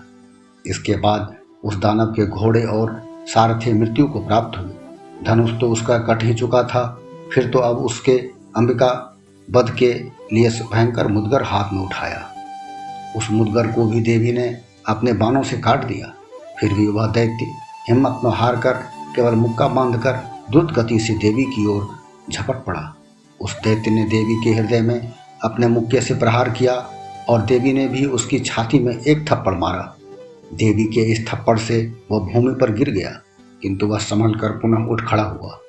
फिर वह एकाएक देवी पर उछल पड़ा और देवी को लेकर आकाश में उड़ चला। तब देवी आकाश में निराधार रहकर ही उसके साथ युद्ध करने लगी। उस समय आकाश में दोनों परस्पर युद्ध करने लगे। उनके इस युद्ध को देखकर ऋषि मुनि विस्मित हो गए। फिर अंबिका ने शुंभ के साथ दीर्घकाल तक युद्ध करने के पश्चात उसे घुमाकर भूमि पर पटक दिया। पृथ्वी पर गिरने के पश्चात वह दैत्य पुनः देवी से युद्ध करने के लिए द्रुत गति से दौड़ पड़ा। तब दैत्यराज शुंभ को आते देखकर देवी ने त्रिशूल से उसकी छाती बेधकर उसे भूतल पर गिरा दिया। उस त्रिशूल के भयंकर आघात से आहत होकर उसके प्राण निकल गए और वह समस्त सागरों, द्वीपों तथा पर्वतों सहित संपूर्ण पृथ्वी को आंदोलित करता हुआ धरती पर आ गिरा। उस दुरात्मा की मृत्यु से समस्त विश्व आह्लादित हो गया। आकाश निर्मल दिखाई पड़ने लगा। उत्पात सूचक मेघ और उल्कापात सभी शांत हो गए तथा नदियां भी अपनी स्वाभाविक गति से प्रवाहित होने लगी। उस दैत्य का क्षय होने से सभी देवों को अपार हर्ष हुआ और गंधर्ववादी मधुर गान गाने लगे। अन्य गंधर्व वाद्य वादन करने तथा अप्सराएं नृत्य करने लगी। पवित्र वायु बहने लगी। सूर्य की मलिनता दूर होकर प्रभा चमकने लगी। अग्निशाला की बुझी हुई अग्नि प्रज्वलित हो गई तथा समस्त दिशाओं में गूंजने वाले भीषण शब्द भी शांत हो गए। इस प्रकार मार्कंडेय पुराण के सावर्णिक मनन कथा के अंतर्गत देवी महात्म्य में वर्णित शुंभवध नामक 10वां अध्याय समाप्त। 11 अध्याय देवी का अस्तमन तथा देवों को वर प्राप्ति। ध्यान। जिनके अंगों की कांति प्रातःकालीन बाल सूरज के सदृश है, चंद्रमा के मुकुट से उनका मस्तक सुशोभित है। उभरे हुए स्तनों एवं 3 नेत्रों से युक्त मुख पर मंद हास्य, हाथों में वरद, अंकुश, पास एवं अभय मुद्रा शोभित हो रहे हैं। ऐसे भुवनेश्वरी देवी का मैं चिंतन करता हूँ। ऋषि ने कहा, देवी के द्वारा शुंभ का वध होने पर इंद्रादि देवता अग्निदेव को आगे करके कात्यायनी देवी की स्तुति करने लगे। उस समय उन देवगणों की मनोवांछा पूर्ण होने से उनके मुख की कांति चमक रही थी और उस प्रकाश से संपूर्ण दिशाएं आलोकित हो रही थी। देवताओं ने कहा, शरणापन्न की पीड़ा निवारक देवी, हमारे ऊपर प्रसन्न होइए। संपूर्ण जगत की जननी प्रसन्न हो। हे विश्वेश्वरी, विश्व का त्राण करो। हे देवी, तुम्ही चराचर विश्व की अधिष्ठात्री हो। तुम्ही इस जगत की एकमात्र आधारभूता हो, क्योंकि पृथ्वी के रूप में तुम्हारी ही अवस्थिति है। हे देवी, तुम्हारा पौरुष अलंघनीय है। तुम्ही जल के रूप में स्थित होकर समस्त जगत को तृप्त करती हो। तुम अनंत बलशालिनी वैष्णवी शक्ति हो। इस जगत की कारण रूपिणी परामाया हो। हे देवी, तुमने इस संपूर्ण जगत को मोह में डाल रखा है। तुम्हारी प्रसन्नता पाकर ही लोग पृथ्वी पर मोक्ष लाभ करते हैं। हे देवी, समस्त विद्याएं तुम्हारे भिन्न भिन्न स्वरूप हैं। इस विश्व में जितनी भी नारियां हैं वे सब तुम्हारी ही प्रतिमूर्ति हैं। हे जगदम्बे, तुमने ही इस विश्व को व्याप्त कर रखा है। तुम्हारी स्तुति किस प्रकार हो सकती है। तुम सभी अस्तवनी पदार्थों से परे और परावानी हो। जब तुम ही सर्वस्वरूपा देवी होकर स्वर्ग तथा मोक्षदायिनी हो, तब इसी रूप में तुम्हारी स्तुति हो गई। तुम्हारी स्तुति के लिए इससे बढ़कर दूसरी ओर कौन सी बात हो सकती है। समस्त प्राणियों के हृदय प्रवेश में बुद्धि रूप बनकर निवास करने तथा स्वर्ग और मोक्ष देने वाली नारायणी देवी, तुम्हें हमारा नमस्कार है। क्रमशः कला, काष्ठा आदि रूप में परिणाम की ओर ले जाने वाली तथा विश्व के उपसंहार में समर्थ नारायणी, तुम्हें मेरा नमस्कार है। नारायणी, तुम सभी मांगलिक वस्तुओं को देने वाली मंगलमयी हो। तुम्हें कल्याणदायिनी शिव स्वरूपा हो। सभी पुरुषार्थों की प्रदानकर्त्री शरणागत वत्सला, त्रिनयना एवं गौरी हो। तुम्हें मेरा प्रणाम है। तुम सृजन, पालन और संहार की शक्ति भूता सनातनी देवी, गुणाधार तथा सर्वगुण संपन्न हो। हे नारायणी, तुम्हें प्रणाम है। शरणागत और सहायों, पीड़ितों आदि की रक्षा में तत्पर रहने वाली तथा समस्त क्लेश निवारिणी नारायणी देवी, तुम्हें मेरा प्रणाम है। हे नारायणी, तुम ब्रह्मानी के वेश में हंसों के विमान पर बैठकर कुश मिश्रित जल का छिड़काव करती रहती हो। तुम्हें मेरा प्रणाम है। माहेश्वरी रूप से त्रिशूल, चंद्रमा एवं सांपों को धारण करने वाली तथा बैल की पीठ पर बैठने वाली नारायणी देवी, तुम्हें नमस्कार है। मयूरों और मुर्गों से आच्छादित महाशक्ति धारणी कौमारी रूप वाली निष्पापे नारायणी, तुम्हें मेरा अभिवादन है। शंख, चक्र, गदा और सार्ग धनुष रूप श्रेष्ठ अस्त्रों को धारण करने वाली वैष्णवी शक्ति संपन्ना नारायणी, तुम प्रसन्न हो और तुम्हें प्रणाम है। हाथ में भयानक चक्र और दाढ़ों पर पृथ्वी को उठाए वाराही रूप वाली कल्याणमयी नारायणी, तुम्हें नमस्कार है। दैत्यों के वध के लिए भयंकर नृसिंह रूप से उद्योग करने वाली तथा त्रिलोक की रक्षा में तत्पर रहने वाली नारायणी, तुम्हें नमस्कार है। मस्तक पर किरीट और हाथ में महावज्र धारण करने वाली, सहस्त्रों नेत्रों से युक्त होकर उद्दीप्त प्रतीत होने वाली, वृत्तासुर का वध करने वाली इंद्र शक्ति स्वरूपिणी नारायणी देवी, तुम्हें प्रणाम है। सिद्धूती बनकर दानवों की असंख्य सेना का संहार करने वाली, भयानक रूप बनाने तथा विकट गर्जना करने वाली नारायणी, तुम्हें प्रणाम है। दाढ़ों के कारण विकट मुख वाली, मुंडमाला से विभूषित मुंडमर्दिनी चामुंडा रूपिणी नारायणी, तुम्हें मेरा अभिवादन है।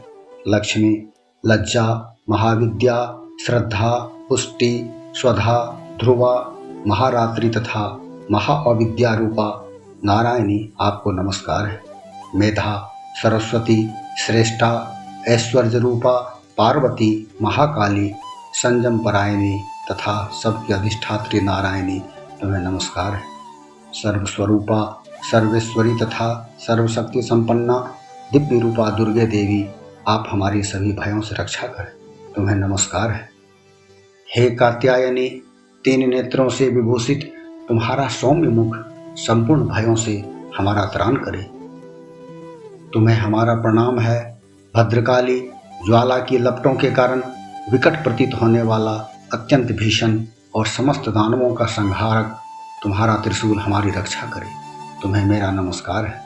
हे देवी, संपूर्ण जगत जिसकी ध्वनि से व्याप्त होकर दानवों को निष्प्रभ कर देता है, वह तुम्हारा घंटा हम लोगों का कलुष यानी पाप से उसी प्रकार रक्षा करे जिस प्रकार माता अपने पुत्रों की अशुभ कर्मों से रक्षा करती है। हे चंडिके, राक्षसों के रक्त और चर्बी से चर्चित तुम्हारे हाथों में शोभित होने वाला खड्ग हमारा मंगल करे। हे देवी, तुम्हें हमारा प्रणाम है। हे देवी, तुम्हारी प्रसन्नता से समस्त रोगों का शमन होता है।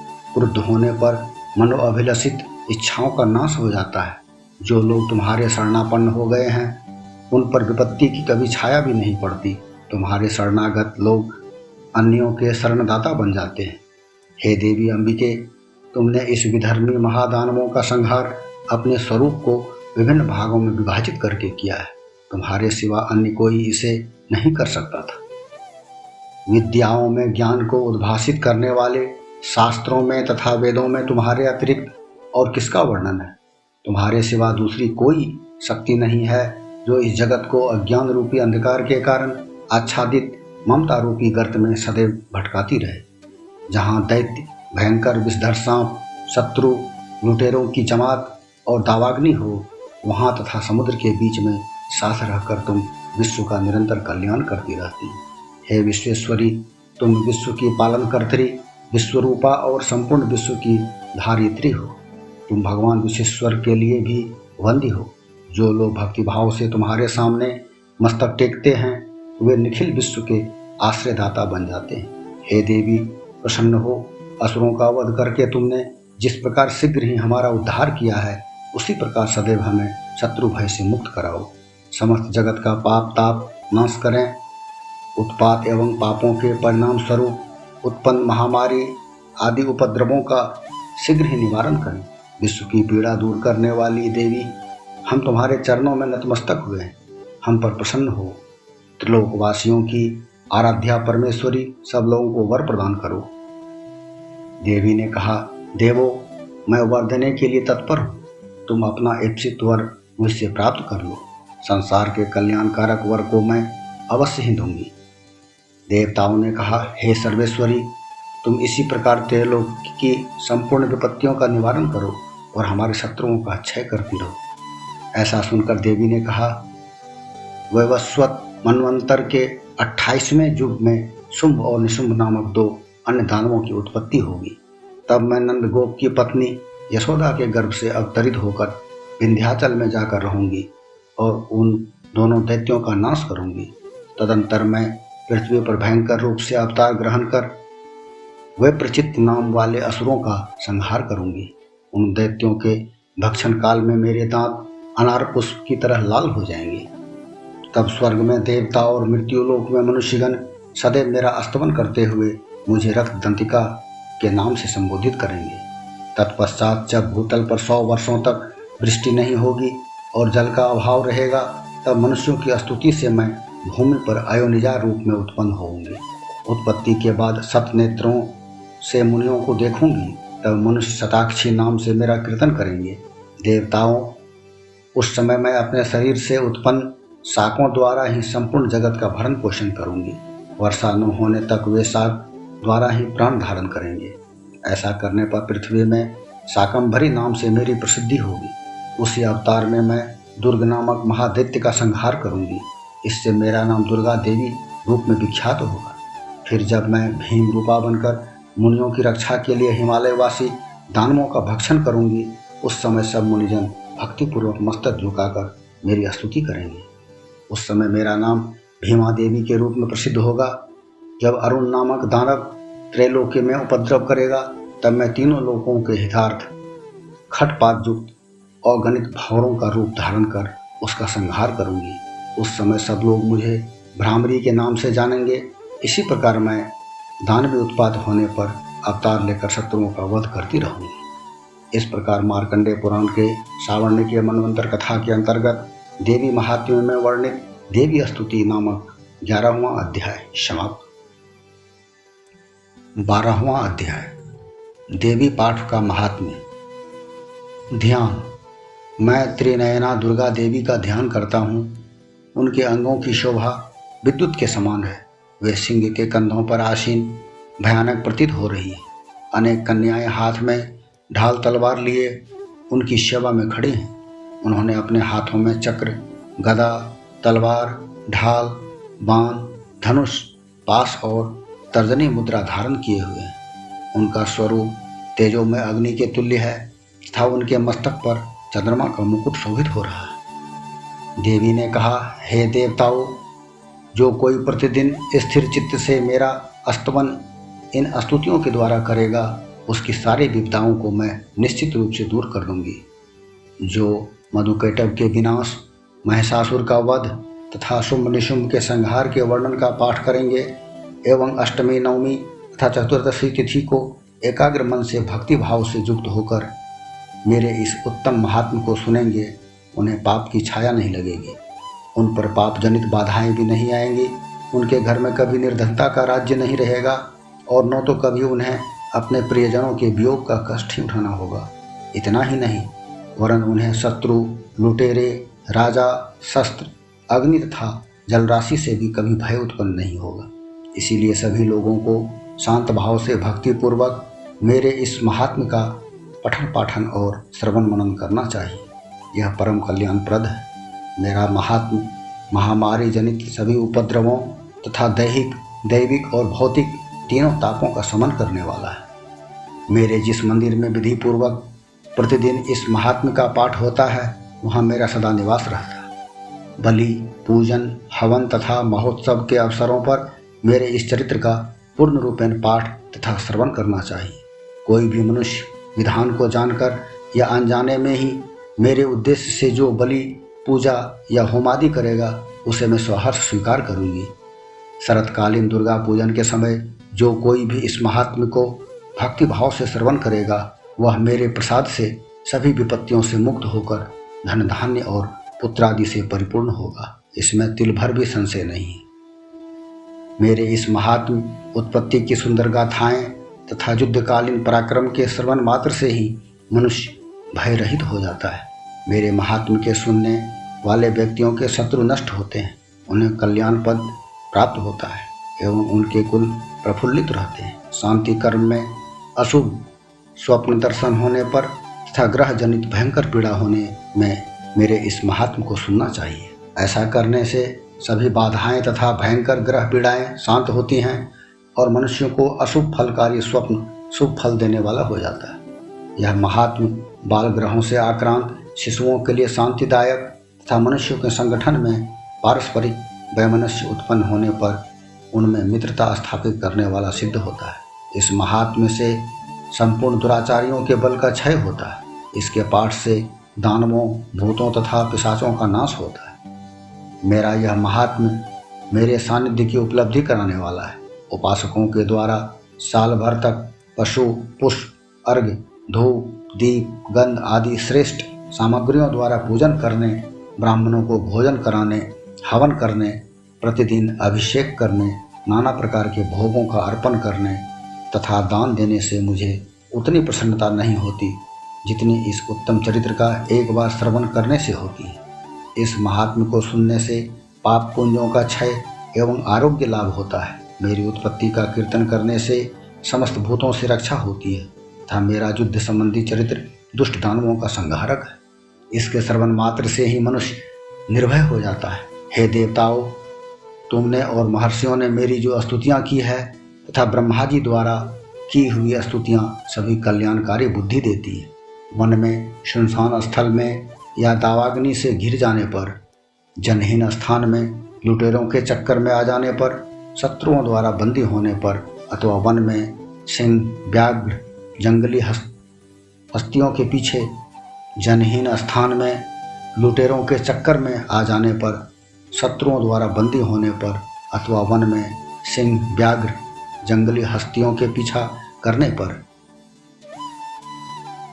राजाज्ञा से बंधन या वध स्थल पर ले जाने के समय अथवा समुद्र में यात्रा करते समय तूफान के कारण नाव डगमगाने पर, भयंकर युद्ध में शस्त्रों का आघात होने, वेदना से पीड़ित होने, इतना ही नहीं वरन समस्त भीषण बाधाओं के सामने आने पर जो कोई इस चरित्र का स्मरण करता है वह व्यक्ति संकट से पार हो जाता है। मेरे प्रभाव से सिंह आदि हिंसक जंतु नाश को प्राप्त होते तथा लुटेरे एवं शत्रु भी मेरे चरित्र का स्मरण करने वाले लोगों से दूर भाग जाते हैं। ऋषि ने कहा, ऐसा कहकर सब देवों के देखते देखते ही पराक्रम वाली भगवती चंडिका वहीं अंतर्ध्यान हो गई। तब सभी देवता शत्रु के मारे जाने से यज्ञांश का उपभोग पहले की तरह निर्भय होकर करने लगे और अपने अधिकार का उपयोग करने लगे। महाबलवान दैत्य शुंभ निशुंभ की मृत्यु के अनंतर शेष बचे खुचे दैत्य पाताल लोक को चले गए। हे राजन, इस प्रकार भगवती अंबिका शाश्वत और नित्य होते हुए भी बारंबार अवतरित होकर भूभार हरण करके संसार का रक्षण करती हैं। वे ही इस विश्व को मोहित करती, जगत की सृष्टि करती तथा प्रार्थना करने पर संतुष्ट हो विज्ञान व स्मृति प्रदान करती। हे राजन, महाप्रलय काल में महामारी स्वरूपनी वे महाकाली ही इस संपूर्ण ब्रह्मांड में व्याप्त रहती। समय समय पर वे ही महामारी होती और वे ही स्वयं अजन्मा होते हुए भी सृष्टि के रूप में उत्पन्न होती। वे सनातनी देवी ही समय के अनुरूप समस्त जीवों की रक्षा करती हैं। मनुष्यों के उत्थान काल में वे ही गृह में लक्ष्मी के रूप में निवास करती और उन्नति प्रदान करती हैं और फिर वे ही पतन काल में निर्धनता के वेश में विनाश का कारण बनती है। पुष्प, धूप, गंध आदि से विधिवत पूजन करके उनका स्तमन करने से वे धन, धान्य, पुत्र, सद्बुद्धि तथा उत्तम गति को प्रदान करती है। इस प्रकार मार्कंडेय पुराण के सावर्णिक मनवंतर कथा के अंतर्गत देवी महात्म्य में वर्णित फल स्तुति नामक 12वां अध्याय समाप्त हो। 13वां अध्याय सुरथ और वैश्य को देवी द्वारा वर प्राप्ति। ध्यान, जिनके शरीर की कांति बालकालीन सूर्य की भांति है, जिनके 4 भुजाएं और 3 नेत्र हैं तथा जो अपने हाथों में पास, अंकुश, वर एवं अभय की मुद्रा धारण करती है, ऐसी शिवा देवी का मैं ध्यान करता हूँ। ऋषि ने कहा, हे राजन, इस प्रकार मैंने तुमसे देवी के श्रेष्ठ महात्म्य का कथन किया। इस जगत की धारित्री देवी का ऐसा ही प्रभाव है। उन्हीं के द्वारा विद्या अर्थात ज्ञान का उदय होता है। भगवान विष्णु की महामाया स्वरूपा उस भगवती द्वारा ही तुम ये वैश्य तथा अन्य विवेकशील लोग मुग्ध होते हैं। इस समय भी मोहित हुए हैं एवं आगे भी इसी प्रकार होते रहेंगे।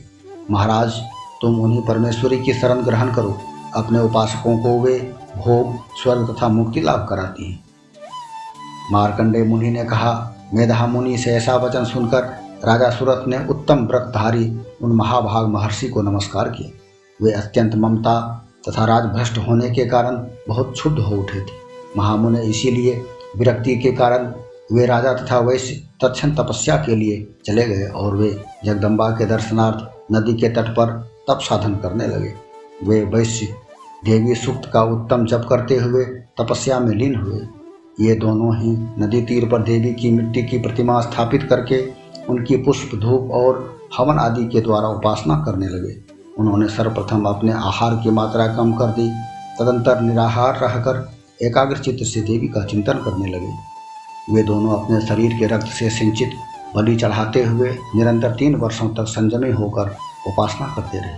उन लोगों की उग्र तपस्या से प्रसन्न होकर जगत की धारित्री चंडिका देवी ने प्रत्यक्ष प्रकट होकर कहा। देवी ने कहा, राजन, अपने कुल को प्रमोदित करने वाले वैश्य, तुम लोगों की जो मनोवांछा हो वह मुझसे मांग लो। मैं तुम लोगों से प्रसन्न हूँ, अब तुम्हें सब कुछ दे सकूंगी।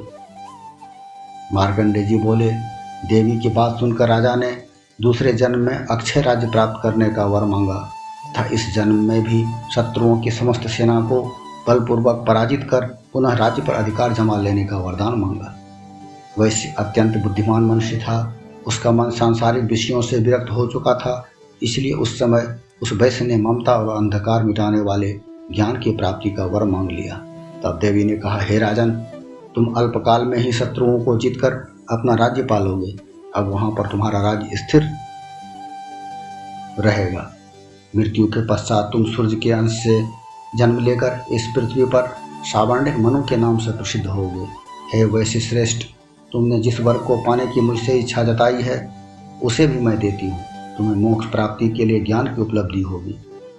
मार्कंडेय जी ने कहा, उन दोनों को इस प्रकार मनोभिलषित वरदान देकर तथा उनके द्वारा अपनी स्तुति श्रवण कर देवी अंबिका वहीं अंतर्निहित हो गई। देवी से इस प्रकार का वरदान पाकर क्षत्रियों में श्रेष्ठ सुरत नामक राजा सूर्य के अंश से जन्म ग्रहण करके सावर्णी नामक मनु होंगे। इति मार्कंडेय पुराण के सावर्णिक मनवंतर कथा के अंतर्गत देवी महात्म्य वर्णित सुरत तथा वैश्य को वर प्रदान नामक 13वां अध्याय समाप्त।